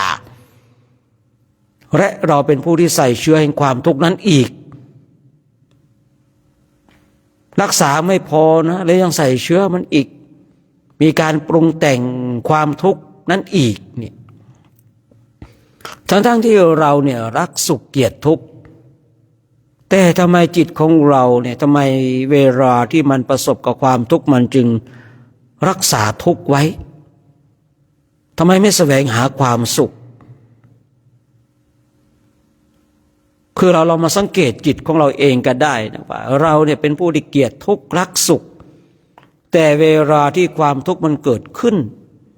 เรากลับรักษาความทุกข์โดยที่เราจะรู้ตัวหรือไม่รู้ตัวก็ตามแต่ความทุกข์มันตั้งอยู่ในจิตอยู่ในใจของเราเมื่อความทุกข์ตั้งอยู่ในจิตอยู่ในใจของเราแล้วเนี่ยเรารู้ว่าทุกข์แต่ทำไมเราไม่ดับมันรู้ว่าไฟกองนี้มันกำลังไหม้ในจิตในใจของเราทำไมเราดับไม่ได้อะทั้งที่เรารู้ว่ามันทุกข์นะแต่ทำไมเราดับไม่ได้ลองถามตัวเองลองฝึกฝนอบรมแล้วถามตัวเองว่าเราทุกข์เหลือเกินแต่ทำไมเราดับทุกข์ไม่ได้เมื่อเรารู้เราก็จะมีวิธีการในการดับทุกข์นั้นด้วยตัวของเราเองคือเรื่องนี้มันเป็นเรื่องของเราเองที่เราจะต้องรู้ว่าทำไมเรายังดับทุกข์ไม่ได้ถ้าเราได้ยินได้ฟังครูบาอาจารย์เพราะเรายังมีความโลภความโกรธความหลงเรายังดับทุกข์ไม่ได้ถูกต้องนั่นคือหลักของคำพูดที่ครูบาอาจารย์ได้บอกกล่าวได้ศึกษามาจากพระไตรปิฎกอย่างแน่นอนทำไมผมยังดับทุกข์ไม่ได้เพราะยังมีความโลภความโกรธความหลงแต่ความเป็นจริงเราต้องมารู้ด้วยตัวของเราเองว่าทำไมเรายังดับทุกข์ไม่ได้ทั้งที่รู้ว่าเรามีความทุกข์เกิดขึ้นแล้วแต่เราดับทุกข์ไม่ได้ทุกข์เกิดขึ้นแล้วทุกข์นี้เกิดขึ้นจากโทสะโมหะโลภะมันเกิดขึ้นแล้วรู้นะบางคนบางท่านรู้นะว่าทุกข์นี้เกิดขึ้นจากโทสะรู้นะทุกข์นี้เกิดขึ้นจากโมหะรู้นะทุกข์นี้เกิดขึ้นจากโลภะรู้นะกิเลสทั้งหลายเนี่ยที่ทำให้เราทุกข์เนี่ยเรารู้นะแต่ทำไมเรายังดับทุกข์ไม่ได้เราจะต้องมาศึกษาด้วยตัวของเราเอง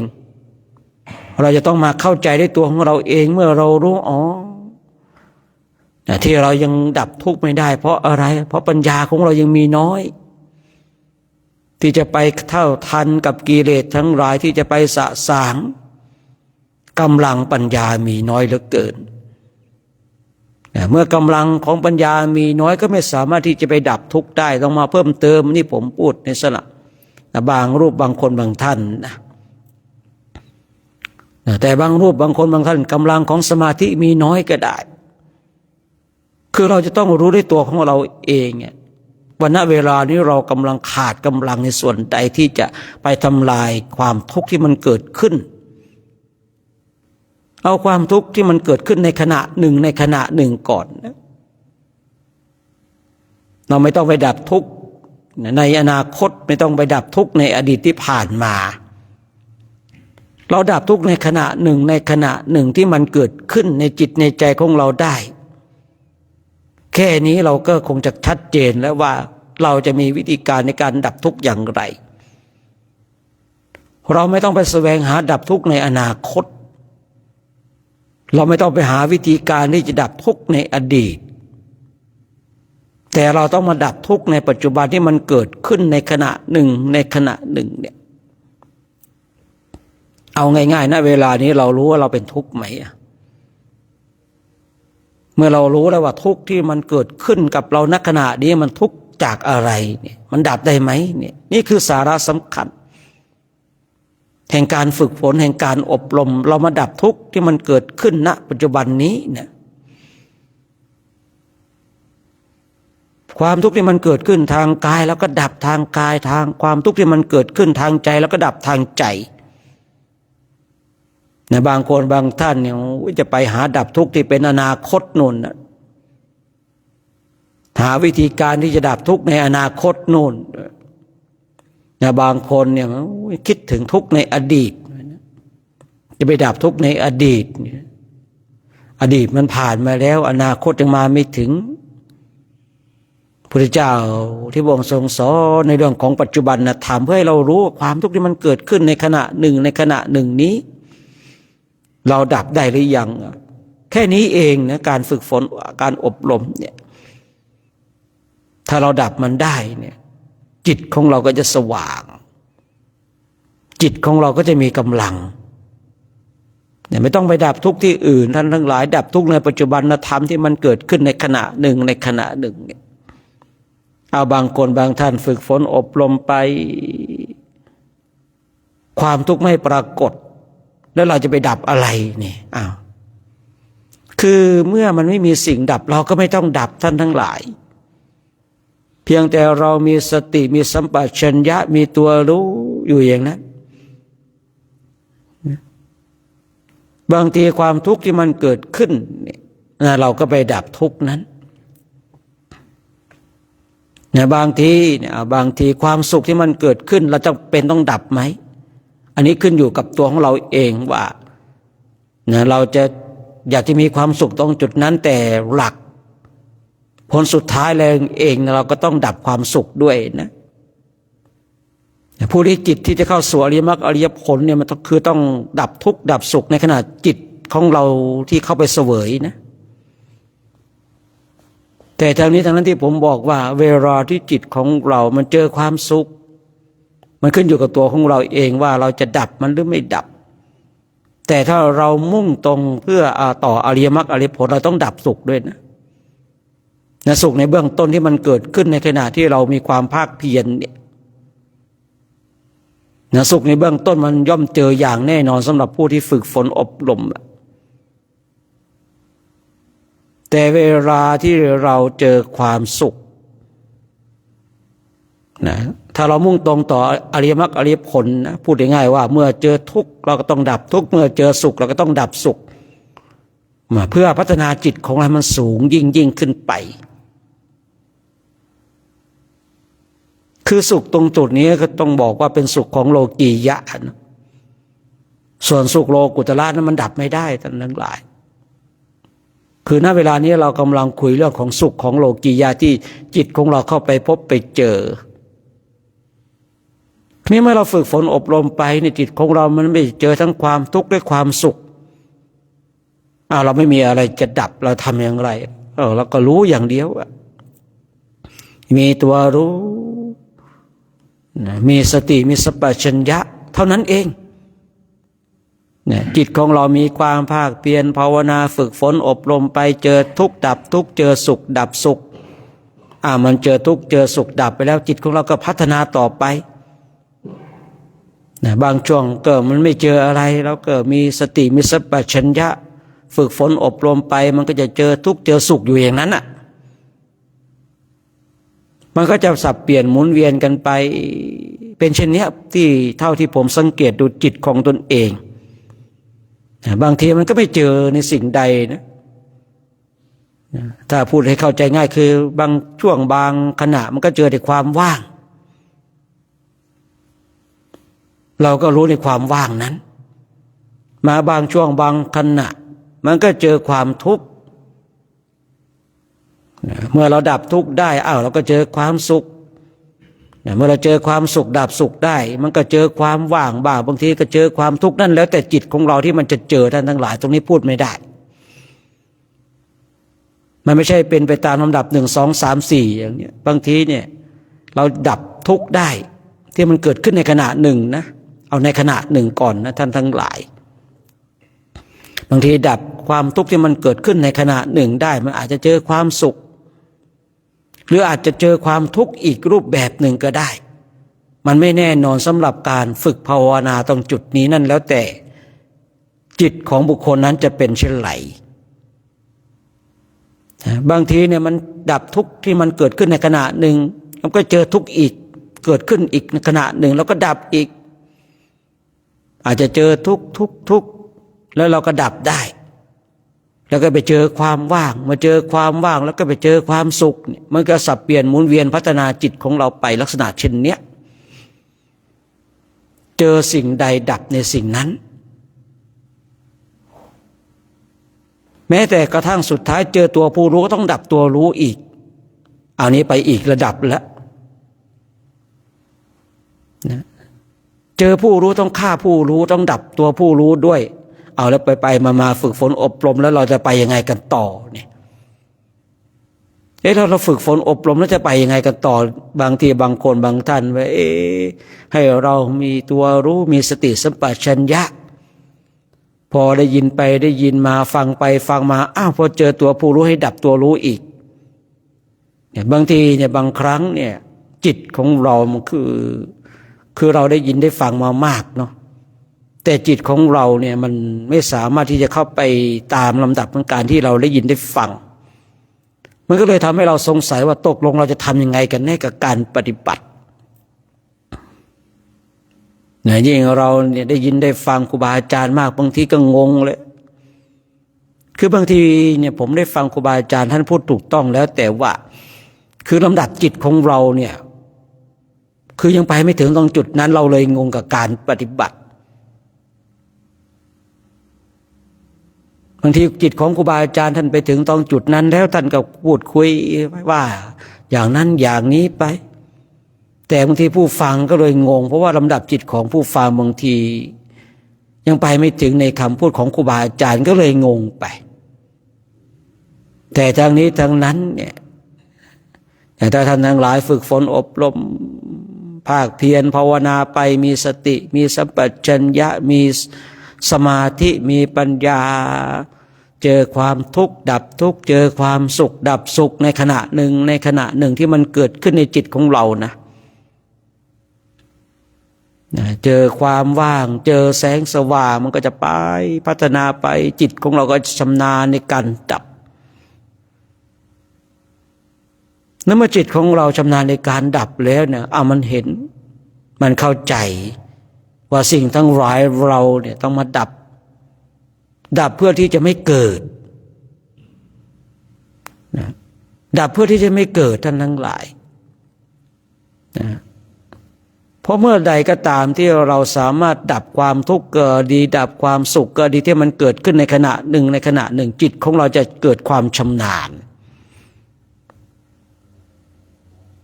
เกิดในความชำนาญในการดับทุกข์ที่มันเกิดขึ้นในจิตของเราเท่านี้เองการฝึกฝนการอบรมการบ่มนิสัยของเราเพียงให้เราเนี่ยมารู้เนี่ยณเวลานี้เราทุกข์ที่มันเกิดขึ้นเนี่ยมันเราดับได้ไหมอย่าว่าแต่ดับทุกข์เลยเนาะบางทีจะดับความง่วงเหงาหานอนยังดับไม่ได้เลยจะไปดับทุกข์ได้อย่างไรเนี่ยบางทีนะแล้วเราพูดคุยเรื่องการดับทุกข์แต่ว่าเรายังไม่สามารถที่จะมาดับความง่วงเหงาหานอนได้เลยยังไม่มีอุบายที่จะมาทำลายความง่วงเหงาหานอนได้เลยอย่างเนี้ยไอ้แค่นี้เรายังดับไม่ได้เราจะไปดับทุกข์ที่มันเกิดขึ้นในขณะหนึ่งได้อย่างไรนะบางทีก็ต้องเข้าใจตรงจุดนี้นะก็ต้องขอประทานอภัยที่ต้องกล่าวเช่นนี้แต่ว่ามันเป็นความเป็นจริงที่เราจะต้องมาเข้าใจนะขนาดความง่วงเหงาหานอนจริงๆก็มันไม่ใช่อะไรที่มันสลับซับซ้อนอะไรมากมายเรายังดับไม่ได้เนาะนะแล้วเราจะไปดับความทุกข์ที่มันเกิดขึ้นในขณะหนึ่งได้อย่างไรทุกจรยังดับไม่ได้แล้วเราจะไปดับทุกข์ในใจของเราได้อย่างไรขณะทุกจรที่มันเกิดขึ้นในขณะหนึ่งที่ผมบอกว่าดับความทุกข์ที่มันเกิดขึ้นในขณะหนึ่งเนี่ยผมหมายถึงทุกจรเข้ามาเรายังไม่สามารถที่จะดับทุกจรนั้นเข้ามาในจิตใจของเราได้เราก็ไม่สามารถที่จะดับทุกข์ที่เราสะสมมาอยู่ในจิตอยู่ในใจที่มันฝังรากลึก ในจิตในใจของเราได้อย่างฉะนั้นเรารู้เช่นนี้แล้วเราก็ต้องมาทำความเข้าใจเอาปัจจุบันธรรมเนี่ยดีที่สุดท่านทั้งหลาย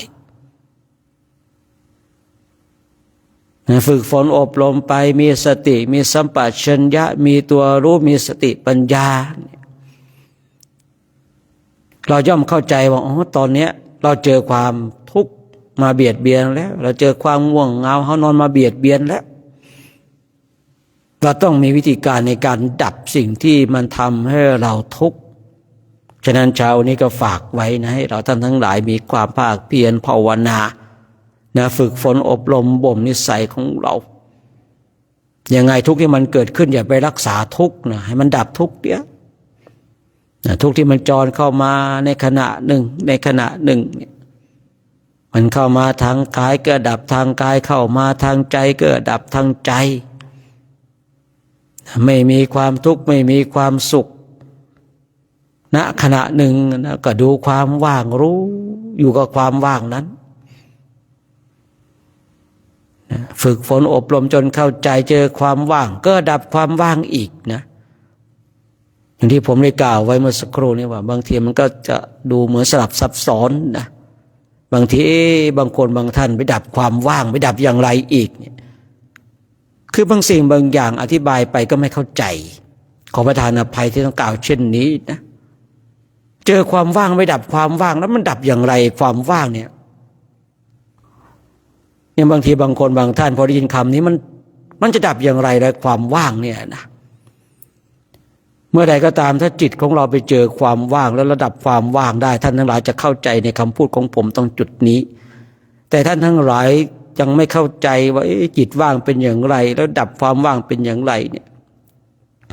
นะผมเลยพูดคุยเฉพาะว่าดับทุกข์ดับสุขเพราะมันเป็นเรื่องที่ง่ายมันเป็นเรื่องที่เข้าใจได้ง่าย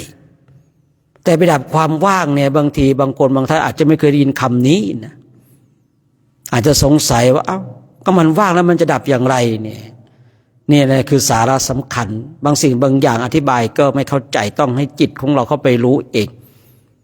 แต่ดับความทุกข์ดับความสุขเนี่ยเข้าใจง่ายนะเพราะว่าทุกคนเนี่ยจะมีพื้นฐานในเรื่องของความทุกข์ความสุขจะพบเจอกับความทุกข์ความสุขเราสามารถดับมันได้ง่ายแต่เวลาถ้าคุยว่าเจอความว่างดับความว่างอีกทีเนี่ยโอ้โหบางทีบางรูปเนี่ยมันไม่มีแล้วมันเป็นไปไม่ได้เนี่ยอ่านบางทีบางคนบางท่านอ่านตำราก็ไม่เคยพูดนะบางคนบางท่านบางรูปอาจจะคิดเช่นนี้เนาะผมเลยไม่อยากจะพูดในคำนี้แต่ว่าก็ต้องพูดนะแต่สิ่งสาระสำคัญคือเนี่ยดับความทุกข์ดับความสุขที่มันเกิดขึ้นในขณะหนึ่งหรือว่าเราพยายามจะดับความทุกข์ในเบื้องต้นเนาะนะดับความทุกข์ที่มันเกิดขึ้นในขณะหนึ่งก่อนความสุขไม่ต้องดับอย่างเงี้ยนะความทุกข์ที่มันเกิดขึ้นในขณะหนึ่งแล้วก็ดับพอเราเรียนรู้ในเรื่องของการดับทุกข์ได้ต่อไปมันก็จะพัฒนาเข้าไปดับในสุขเมื่อเราชำนาญในการดับนะความทุกข์ดับความสุขที่มันเกิดขึ้นกับเราเนี่ยเราก็จะเข้าใจในเรื่องของการว่าเมื่อจิตของเราพบเจอกับความว่างและดับความว่างนี่คือคำพูดนะคำพูดคำว่าว่างตรงจุดเนี้ยมันเหมือนเรากับคำว่าว่างมันไม่มีอะไรเราจะไปดับอย่างไรถูกต้องในความคิดของเราอาจจะมีความคิดเช่นนี้นะมันว่างแล้วเราจะไปดับอะไรแต่ความเป็นจริงแล้วระบบจิตของเราเนี่ยนะถ้าเราไปฝึกฝนอบรมชำนาญในการดับทุกข์ที่มันเกิดขึ้นในขณะหนึ่งชำนาญในการดับสุขที่มันเกิดขึ้นในขณะหนึ่งนะแล้วเราจิตของเราไปเจอความว่างนะแล้วเราก็จะเข้าใจแล้วว่าทำไมเราต้องมาดับความว่างตรงจุดนี้เมื่อเราดับได้แล้วจิตของเราจะพัฒนานี้ไปอย่างไรต่ออันนี้ต้องเป็นหน้าที่ของเราท่านทั้งหลายเองที่จะต้องมาเข้าใจและมาเรียนรู้ฉะนั้นเดี๋ยวผมยุติการใช้เสียงสักระยะหนึ่งก่อนที่เราจะได้แผ่เมตตาตอนนี้เราก็นั่งบำเพ็ญเพียรภาวนาฝึกฝนอบรมกันจนกว่าจะได้เวลาในการ แผ่เมตตาเนาะ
การ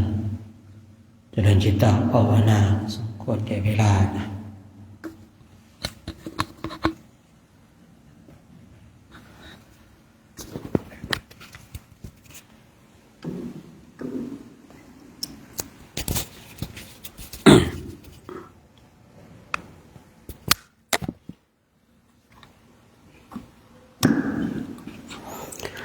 ในเราท่านทั้งหลายทำความสึกตัวทั่วพร้อมนะน้อมจิตน้อมใจจิตที่เป็นบุญเป็นกุศลได้รวมกันแผ่เมตตากับสรรพสัตว์ทั้งหลายที่เป็นเพื่อนทุกข์เกิดแก่เจ็บตายของเราสัตว์ใดที่มีความทุกข์ขอให้พ้นจากทุกข์สัตว์ใดที่มีความสุขขอให้สุขยิ่งขึ้นไปนะสัพเพสัตตาอาเวราโหนตุขอสรรพสัตว์ทั้งหลายทั้งปวงที่เป็นเพื่อนทุกข์เกิดแก่เจ็บตายด้วยกันทั้งหมดทั้งสิ้นจงเป็นสุขเถิดอย่าได้มีเวรต่อกันและกันเลยอาพยาปัชชาโหนตุจงเป็นสุขเถิดอย่าได้เบียดเบียนซึ่งกันและกันเลยอานิคาโหนตุจงเป็นสุขเถิดอย่าได้ความทุกข์กายทุกข์ใจเลยสุขีอัตตานังปริหารันตุจงมีความสุขกายสุขใจรักษาตนให้รอดพ้นจากทุกข์โทษเวรภัยอันตรายทั้งปวงจงทุกข์ทั่วหน้าเถิดกาตังปุญญาภารังไม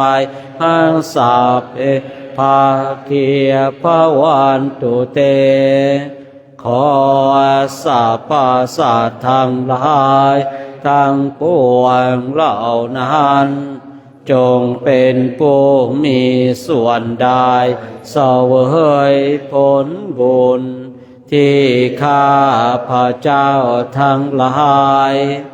ได้บำเพ็ญแล้วนี้เถิดข้าพเจ้านี้ก็ต้องขออนุโมทนากับเราท่านทั้งหลายกันทางคณะพระภิกษุสงฆ์องค์สมณเณรแม่ชีวบาศกบาสิกาและก็ญาติโยมที่ชมและสดอยู่ทางบ้านเนาะวันนี้ก็เป็นวันที่10แล้วเนาะทางบ้านเราก็เกือบจะ8 โมงแล้วเนาะที่นี่ก็เพิ่งจะ6 โมงเนาะเวลาต่างกันนิดหน่อยถึงแม้เวลาจะต่างกันแต่เราไม่ได้ต่างธรรมนะมีธรรมเหมือนกันนะธรรมที่เราท่านทั้งหลายได้ฝึกฝนได้อบรมกันนะเราอยู่มุมใดของโลกธรรมที่พระพุทธเจ้าทรงแสดงไว้ทรงตรัสไว้ก็สามารถนำไปฝึกนำไปปฏิบัติได้นะธรรมจึงไม่มีการแตกต่างสำหรับผู้คนนะหน้ารูปร่างหน้าตาเวลาอาจจะแตกต่างกันแต่ธรรมเนี่ยเหมือนกันมีการเกิดมีการแก่มีการเจ็บมีการตายมีความทุกข์มีความพลัดพรากจากของรักของชอบใจเหมือนกันทั้งหมดนะไม่ว่าจะเป็นคนชนชาติใดนี้ไม่พ้นในสัจธรรมตรงจุดนี้นะมีการเกิดแก่เจ็บตายมีความพลัดพรากจากของรักของชอบใจทั้งนั้นเหมือนกันนะธรรมนี้นี่ก็ ไม่ว่าจะนับถือศาสนาใดก็ตามหนีไม่พ้นนะฉะนั้นเราท่านทั้งหลายมีโอกาสนะได้ฝึกฝนได้อบรมก็ทำให้เต็มที่เจริญให้เต็มที่ยิ่งช่วงที่เราอยู่ในดินแดนที่อุบัติขึ้นของบุรุษเอกของโลกนี่เราก็อย่าไปทิ้งความภาคเพียรภาวนากันทำให้มากเจริญให้มากซึ่งกรรมฐานส่วนอื่นๆเราก็ปรับกันไปตามโอกาสอันเหมาะสมกิจกรรมบางอย่างเราก็ว่ากันไปแต่ว่าสิ่งสำคัญอย่าไปทิ้งการบำเพ็ญเพียรภาวนาเพราะว่าการบำเพ็ญเพียรภาวนานี่เป็นสิ่งที่สำคัญจะทำให้เราเข้าใจในสัจธรรมและชีวิตของเรามากขึ้นยิ่งเรามาในดินแดนนี้เราย่อมชัดเจนหลายๆสิ่งหลายๆอย่างเลยนะ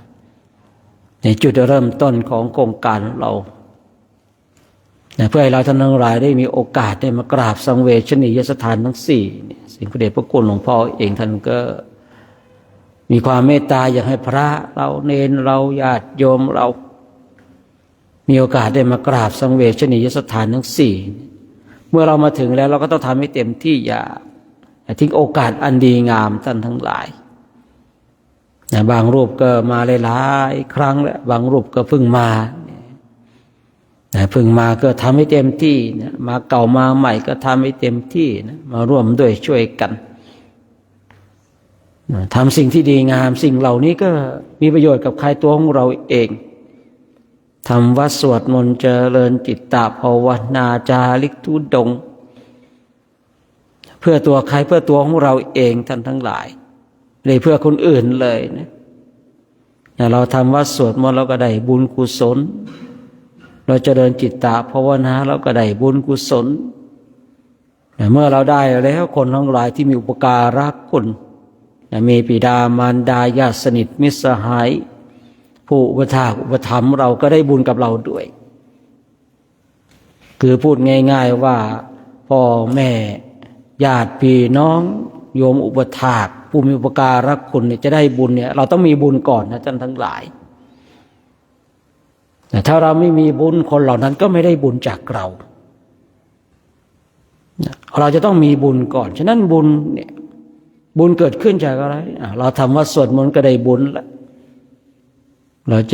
จริญจิตตภาวนาเราก็ได้บุญแล้วเมื่อตัวของเราเป็นผู้ที่มีบุญ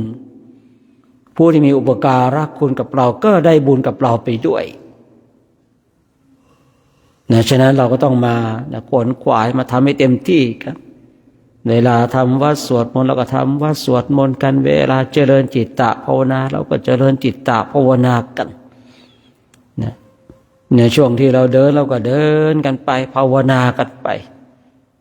ทำกิจกรรมในส่วนอื่นๆเราก็ทำกันไปเพราะสิ่งเหล่านี้จะมีประโยชน์เป็นประโยชน์กับตัวของเราเองอย่างที่ได้กล่าวไว้เมื่อสักครู่นี้เราต้องทำตัวของเรา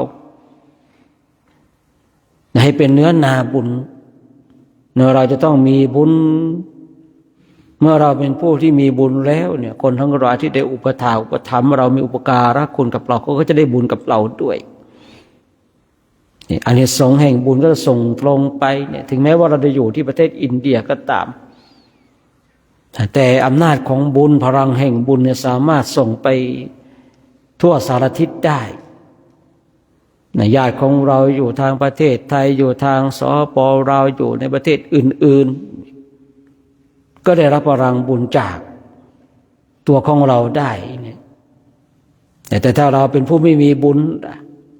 พ่อแม่ของเราก็ไม่ได้บุญญาติของเราก็ไม่ได้บุญ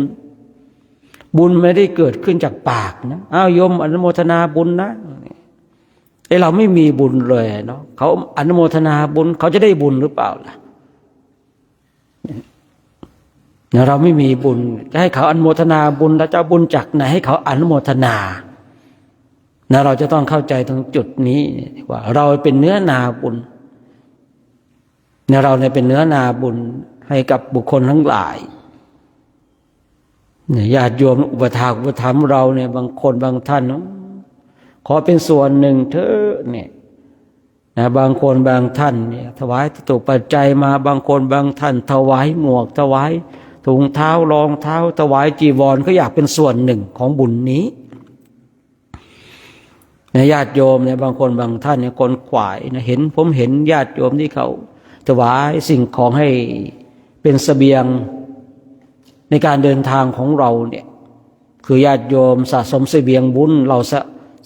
ราได้เตรียมเสบียงการเดินทางเพราะอะไรเพราะเขาอยากเป็นส่วนหนึ่งของบุญที่เราได้กระทำกันในการแสวงบุญในประเทศอินเดียและเนปาลฉะนั้นเราต้องทำตัวของเราให้เป็นผู้ที่มีบุญกันทั้งหลายที่ผมเคยคุยไปบ่อยว่าบทสรุปในตัวของเราเองแล้วเนี่ยไม่มีอะไรที่เป็นของเราเลยเนี่ยจีวรนุ่งห่มก็เป็นของญาติโยมหมวกที่ใส่ถุงมือถุงเท้าก็เป็นของญาติโยมเนี่ยแม้แต่เลือดเนื้อในร่างกายของเรานี่มองดูแล้วเนี่ยก็เป็นของพ่อเป็นของแม่เป็นของผู้ที่ได้ถวายข้าวน้ำโภชนาอาหารเนี่ยฉะนั้นเราก็ต้องทำให้เต็มที่เป็นเนื้อนาบุญที่ดีทำบุญให้เกิดขึ้นในจิตในใจของเราญาติโยมที่เขาอุปถากอุปถัมภ์ก็ได้บุญกับเราอย่าสักแต่ว่าทำอย่าเราท่านทั้งหลายทำเฉพาะกายมันเป็นเรื่องง่ายนะแต่ถ้าถึงพร้อมด้วยใจนี่แหละคือสาระสำคัญถึงด้วยกายที่ผมบอกว่าถึงด้วยกายเป็นเรื่องง่ายนะถึงด้วยใจเนี่ยเป็นเรื่องยากนะเอากายมากราบสังเวชนียสถานทั้ง4ไม่ใช่เรื่องยากครับแต่เราจะเอาใจของเราเนี่ยมากราบสังเวชนียสถานทั้ง4เนี่ยนี่คือสาระสำคัญนะบุคคลใดถึงพร้อมด้วยกายด้วยใจบุคคลนั้นย่อมเป็นเนื้อนาบุญได้ย่อมมีบุญให้กับญาติโยมผู้มีอุปการะคุณกับเราได้นะแต่ถ้าถึงเฉพาะกายเนี่ยบุญไม่เกิดนะท่านทั้งหลายมองดูเหมือนเป็นบุญแต่บุญไม่เกิดนะเพราะอะไรขนาดตัวของเราเองนะจะไปกราบนะสิ่งที่เกี่ยวข้องกับพระพุทธเจ้าของเราเนี่ยเช่นใต้ต้นพระศรีมหาโพธิ์หรือว่าต้นพระศรีมหาโพธิ์เนี่ยไปถึงกายไปถึงแต่ใจของเราไม่ถึงเนี่ยบุญก็ไม่ปรากฏปิติไม่เกิดขึ้นนะสังเกตดูง่ายๆท่านทั้งหลายนะถ้าเราไปถึงด้วยใจเนี่ยปิติเกิดขึ้นอย่างแน่นอนไม่มากก็น้อยนะปิติทั้ง5เราก็เข้าใจอยู่แล้วนี่ว่ามันมีอาการอย่างไรบ้างแต่ถ้าว่าไปถึงปิติไม่เกิดเลยนั่นแสดงว่าไปถึงเฉพาะกายใจยังไปไม่ถึงนะใครก็ตามนะครับใครก็ตามไม่ใช่ว่าเฉพาะของเรานะทุกคนถ้าไปถึงแล้วปิติไม่เกิดเนี่ยแสดงว่าไปถึงเฉพาะกายใจไม่ถึงนะเมื่อใจไปไม่ถึงบุญไม่ปรากฏนะครับบุญไม่ปรากฏอย่างแน่นอนแต่ถ้าบุคคลหนึ่งบุคคลใดไปถึงในสถานที่เกี่ยวกับพระพุทธศาสนาเกี่ยวกับพระพุทธเจ้าของเราหรือว่าเดินไปแล้วโอ้ยปิติเกิดแสดงว่าเราไปถึงด้วยใจของเราแล้วเมื่อปิติเกิดบุญย่อมปรากฏเมื่อบุญมันปรากฏที่ใจของเราเนี่ยผู้มีอุปการะคุณมีบิดามารดาญาติพี่น้องโยมอุปถากอุปถัมภ์เราก็ได้บุญกับเราด้วยได้อานิสงส์ก็จะส่งตรงไปถึงผู้มีอุปการะคุณกับเราใครถวายข้าวน้ำโภชนาอาหารเขาก็ได้อานิสงส์แห่งการถวายข้าวน้ำโภชนาอาหารอย่างสมมติว่าบางคนถวายจตุปัจจัยมาเนี่ยเขาก็จะได้อานิสงส์ตรงจุดนี้จตุปัจจัยนั้นกลายเป็นข้าวน้ำโภชนาอาหารกลายเป็นเครื่องอำนวยความสะดวกกลายเป็นสิ่งนั้นสิ่งนี้บุคคลที่ถวายจตุปัจจัยมาก็จะได้อานิสงส์บุคคลถวายอย่างถวายน้ำพริกมาอย่างเงี้ยนะเขาก็ได้อานิสงส์แห่งน้ำพริกใช่หรือเปล่าบางคนถวายหมวกมาก็ได้อานิสงส์แห่งหมวกที่เราได้ใส่แต่เราต้องเป็นผู้ที่มีบุญก่อนบางคนบางท่านถวายจีวรอย่างเนี้ยนะเขาก็ได้อานิสงส์แห่งการถวายจีวรเพราะผมเคยคุยอย่างเป็นประจำว่าทุกสิ่งทุกอย่างเนี่ยที่เราทำในขอบเขตของพระพุทธศาสนาหมายถึงบุญแต่ว่ามีอานิสงส์ที่แตกต่างกันออกไป คือทุกสิ่งทุกอย่างที่อยู่ในขอบเขตของพระพุทธศาสนาเนี่ยถ้าเราบอกว่าบุญเป็นบุญทั้งหมดนะครับแต่อานิสงส์มันแตกต่างกันนะถวายจีวรก็มีอานิสงส์แห่งจีวรถวายรองเท้าก็มีอานิสงส์แห่งการถวายรองเท้านะถวายหมวกก็มีอานิสงส์การถวายหมวกถวายถุงมือก็มีอานิสงส์แห่งการถวายถุงมือถวายถุงย่ามถวายกระติกน้ำถวายน้ำดื่มน้ำปานะถวายข้าวเขาก็มีอานิสงส์ของเขาอานิสงส์ของเขาสิ่งหนึ่งที่คือสามารถแปลงและมีอานิสงส์ได้ชัดเจนคือแก้วสารพัดนึกถวายแก้วสารพัดนึกมันสามารถเปลี่ยนไปได้หลายๆอย่างเลยนะครับเปลี่ยนไปได้หลายๆอย่างเลยแก้วสารพัดนึกเนี่ยผมเลยบางทีก็ชอบถวายแก้วสารพัดนึกแต่ถ้าตนเองมีนะครับผมเพราะอะไรบางทีเนี่ยพอเราได้รับแก้วสารพัดนึกแล้วนี่มันสามารถเปลี่ยนไปได้ในสิ่งที่เราต้องการนะครับฉะนั้นเราต้องเป็นผู้ที่มีปัญญาเราต้องเป็นเนื้อนาบุญที่ดีตอนที่เราอยู่ในประเทศอินเดียและเนปาลช่วงที่เราเข้ามาสู่โครงการจาริกธรรมตามรอยบาทพระศาสดาปีที่12เนี่ยเรามาเป็นเนื้อนาบุญให้กับญาติโยมญาติโยมที่มีอุปถากอุปถัมภ์กับเราก็จะได้บุญกุศลกับเราทำให้เต็มที่ท่านทั้งหลายอย่างที่ผมได้กล่าวเมื่อสักครู่นี้ว่าเราอย่าถึงเฉพาะกายเราต้องถึงเฉพาะใจเมื่อใดก็ตามถ้าปิติเกิดขึ้นแสดงว่าเราใจของเราไปถึงสถานที่นั้นบุญทั้งหลายย่อมปรากฏในใจของเราก่อนนะบุญต้องเกิดขึ้นจากใจของเราก่อนบุญไม่ใช่เกิดขึ้นเมื่อกายของเราไปถึงแล้วเราก็บอกอนุโมทนาบุญกับอาตมานะญาติโยมเนี่ยแต่ใจของเราไม่ถึงบุญเลยใจของเราไม่มีปิติเลยไม่มีบุญนะท่านทั้งหลายผู้ที่ไปกราบไหว้บุญยังไม่ปรากฏแล้วเราจะส่งบุญให้กับญาติโยมที่เขาคอยอนุโมทนาบุญกับเราได้อย่างไรนี่คือสิ่งสำคัญที่เราจะต้องมาทำความเข้าใจนะครับอย่าให้สิ่งของที่ญาติโยมเขาถวายมาสูญเปล่าเราต้องเพิ่มพลังบุญพลังกุศลให้กับญาติโยมเนาะฉะนั้นเช้านี้ก็ฝากไว้กับเราท่านทั้งหลายกันเช้านี้ก็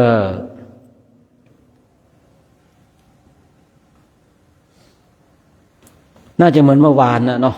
คงไม่มีอะไรแต่ก็ต้องคอยฟังดูอีกทีนะครับผมเนาะถ้าไม่มีอะไรเปลี่ยนแปลงก็ระฆังก็ดัง8:30นะแล้วเราก็เตรียมเนื้อเตรียมตัวมาฉันภัตตาหารเตรียมตัวฉันข้าวทำวัดสวดมนต์ก่อนนะทำวัดสวดมนต์ก่อน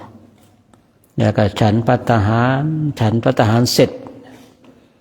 เนี่ยเราก็คงจะได้ไปสาธยายพระไตรปิฎกอีก1 วันนะวันนี้เนาะวันนี้วันที่10นี่ครับคงจะได้ไปอีก1 วันนะกิจกรรมต่อจากนั้นก็ว่ากันอีกทีก็แล้วกันเนาะวันนี้ก็ประมาณนี้คร่าวๆประมาณนี้นะครับประมาณนี้ใครมีเรื่องอะไรติดค้างสงสัยเพื่อจะได้บอกกันพูดกันนะโอ้โหหลับกันซะแล้วเดี๋ยวเตอะวันต่อไปตั้งแต่วันต่อไปนะวันพรุ่งนี้เป็นต้นไปใครนั่งหลับนี่ต้องมาเคลียร์กันแล้วนะต่อไปตั้งแต่วันพรุ่งนี้นะวันนี้ยังให้อีกวันหนึ่งเพราะว่าร่างกายเราอาจจะอยู่ในช่วงการปรับตัวนะวันต่อไปกลุ่มไหนหลับเอาทั้งกลุ่มเลยนะหลับรูปเดียวเอาทั้งกลุ่มเลยนะครับช่วงนี้เอาทั้งกลุ่มก่อนนะอย่างสมมติว่ากลุ่มหนึ่งหลับเนี่ยเนาะท้ายหลับอย่างเงี้ยนะหลับรูปหนึ่งเอาทั้งกลุ่มเลยนะเดี๋ยวจะหากิจกรรมให้ทำนะครับผมตั้งแต่วันพรุ่งนี้นะวันพรุ่งนี้นะเพราะว่าเรา2-3 วันเราน่าจะปรับตัวได้แล้วนะน่าจะปรับตัวแล้วช่วงแรกๆเอาทั้งกลุ่มก่อนนะหลับรูปเดียวก็เอาทั้งกลุ่มเลยนะสามัคคีไงสามัคคีเนาะสามัคคีคือพังสามัคคีคือพลังนะเราจะได้เพิ่มสติกันให้มากนะ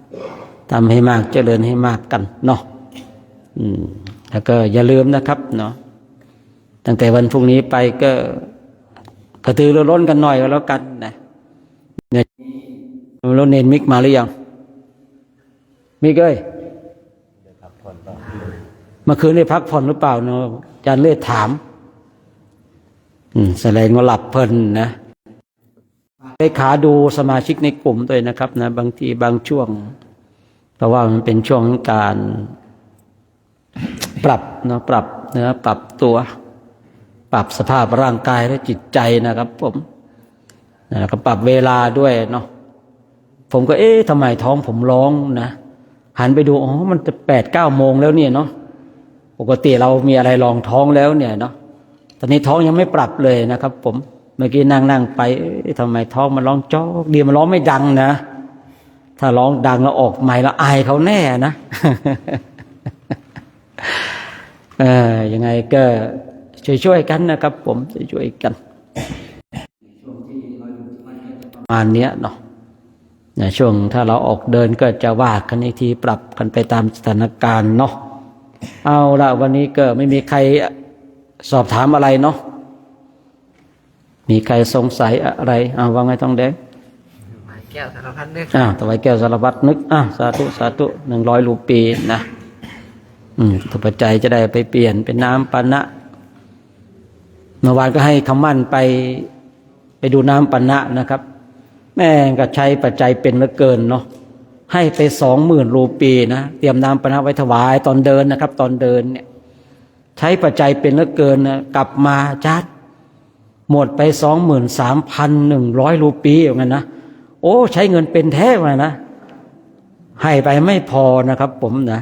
ก็เตรียมน้ำปานะในระหว่างเดินนะครับระหว่างเดินเนี่ยแต่ปีนี้คงจะไม่ถวายทุกวันเพราะอะไรปัจจัยมีน้อยปีนี้นะว่าปัจจัยมีน้อยมาอีกแล้วนะ เก็บไปใช้กันบ้างนะสาธุสาธุนะไม่ใช่อะไรเป็นห่วงกลัวเบาหวานนะ เพราะว่าน้ำปานะตรงนั้นเตรียมไว้ถวายเราท่านทั้งหลายกันในตอนที่เราเดินนะครับผมบางทีเราเดินไปก่อนจะถึงที่พักบางทีมันหมดแรงนะปีเล็กๆเลยนะ2, 3, 4 ปีเนี่ยไม่มีน้ำปานะระหว่างทางแล้วก็มีการห้ามโดยเด็ดขาดว่านะครับห้ามแวะซื้อของนะปี5หรือเปล่าเราเริ่มมีน้ำปานะระหว่างทาง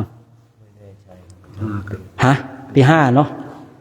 ปีหนึ่งเดินไปพักระหว่างทางก็พักใกล้ๆร้านค้านะเห็นแล้วหมดแรงหลวงพ่อก็สั่งห้ามไว้นะผมปัจจัยในกระเป๋าแล้วก็พอมีอยู่ผมว่าเฮ้ยให้ซื้อเลยเดี๋ยวผมรับผิดชอบเลยผมโดนด่าคนเดียวผมเห็นแบบหมดแรงกันหมดแล้วเดินกันเพราะว่าเราเดินกันหลายวันแล้วเนาะพอได้น้ำปานะกันพระคุณเจ้ามีแรงตั้งแต่บัดนั้นจนถึงบัดนี้ก็เลยมีน้ำปานะระหว่างทางนะตอนนี้เราเดินกันไปเนี่ยนะตั้งแต่บัดนั้นจนบัดนี้ก็เลยมีน้ำปานะระหว่างทางนะครับผมก็เป็นปัจจุปัจจัยของเราท่านทั้งหลายด้วยนะแล้วก็ญาติโยมด้วยทุกๆคนนั่นแหละที่ถวายปัจจัยมากันเนาะเอาละวันนี้ก็คงขออนุโมทนาสาธุการกับคณะพระภิกษุสงฆ์องค์สมณเณรแม่ชีอุบาสกอุบาสิกาและก็คณะสัตยาญาติโยมที่รับชมไลฟ์สดอยู่ทางบ้านก็ขออนุโมทนาสาธุการบุญใดกุศลใดที่เราท่านทั้งหลายได้กระทำก็ให้บุญนั้นกุศลนั้นจงนำพาท่านทั้งหลายจงมีความสุขนะมีความสงบมีความร่มเย็นคิดสิ่งประการใดเป็นไปโดยชอบประกอบในธรรมแล้วก็ขอให้สิ่งนั้นจงสำเร็จจงสำเร็จจงสำเร็จด้วยเถิ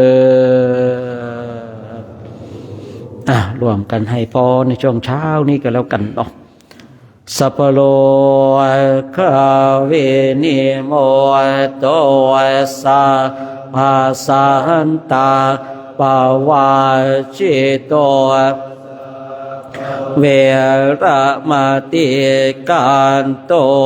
เนียปุโตจตุวังภวสัพพิติโยวิวาจันตุสังภาโลโควินาสตุมาเตภวัตวาตารายโยสุขิธิกายโยโกภวะอภิวา ทานาสีเลียสานิยจาโวทาปัจจายิโนจาตารโรธามาวาทาติอายุวันโนสุขังภาลังเดี๋ยวเรากราบพระพร้อมกันเนาะ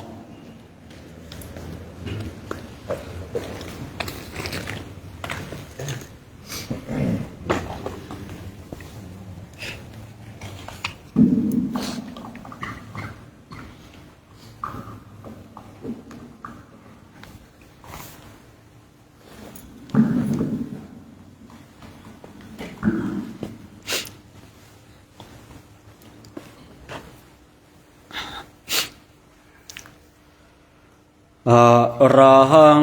สัมมาสัมพุทโธภะคะวาพุทธังภะคะวันตังอะภิวาเทมิสวากขาโตภะคะวะตาธัมโมธัมมังนามัสสามิสุปฏิปันโนภะคะวะโตสาวกสังโฆสังฆังนามามิมหาตาปิทุโกนาอะหังวันทามิคุโรอุปัชฌาย์อาจาริยาคุณาอะหังวันทามิน้อมจิตน้ำใจกราบคุณครูบาอาจารย์พร้อมกัน3 ครั้งพร้อมแล้วกราบกราบกราบ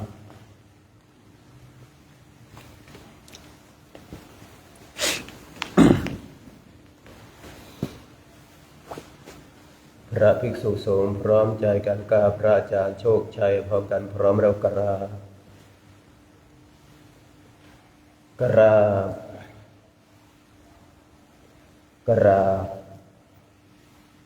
สาธุ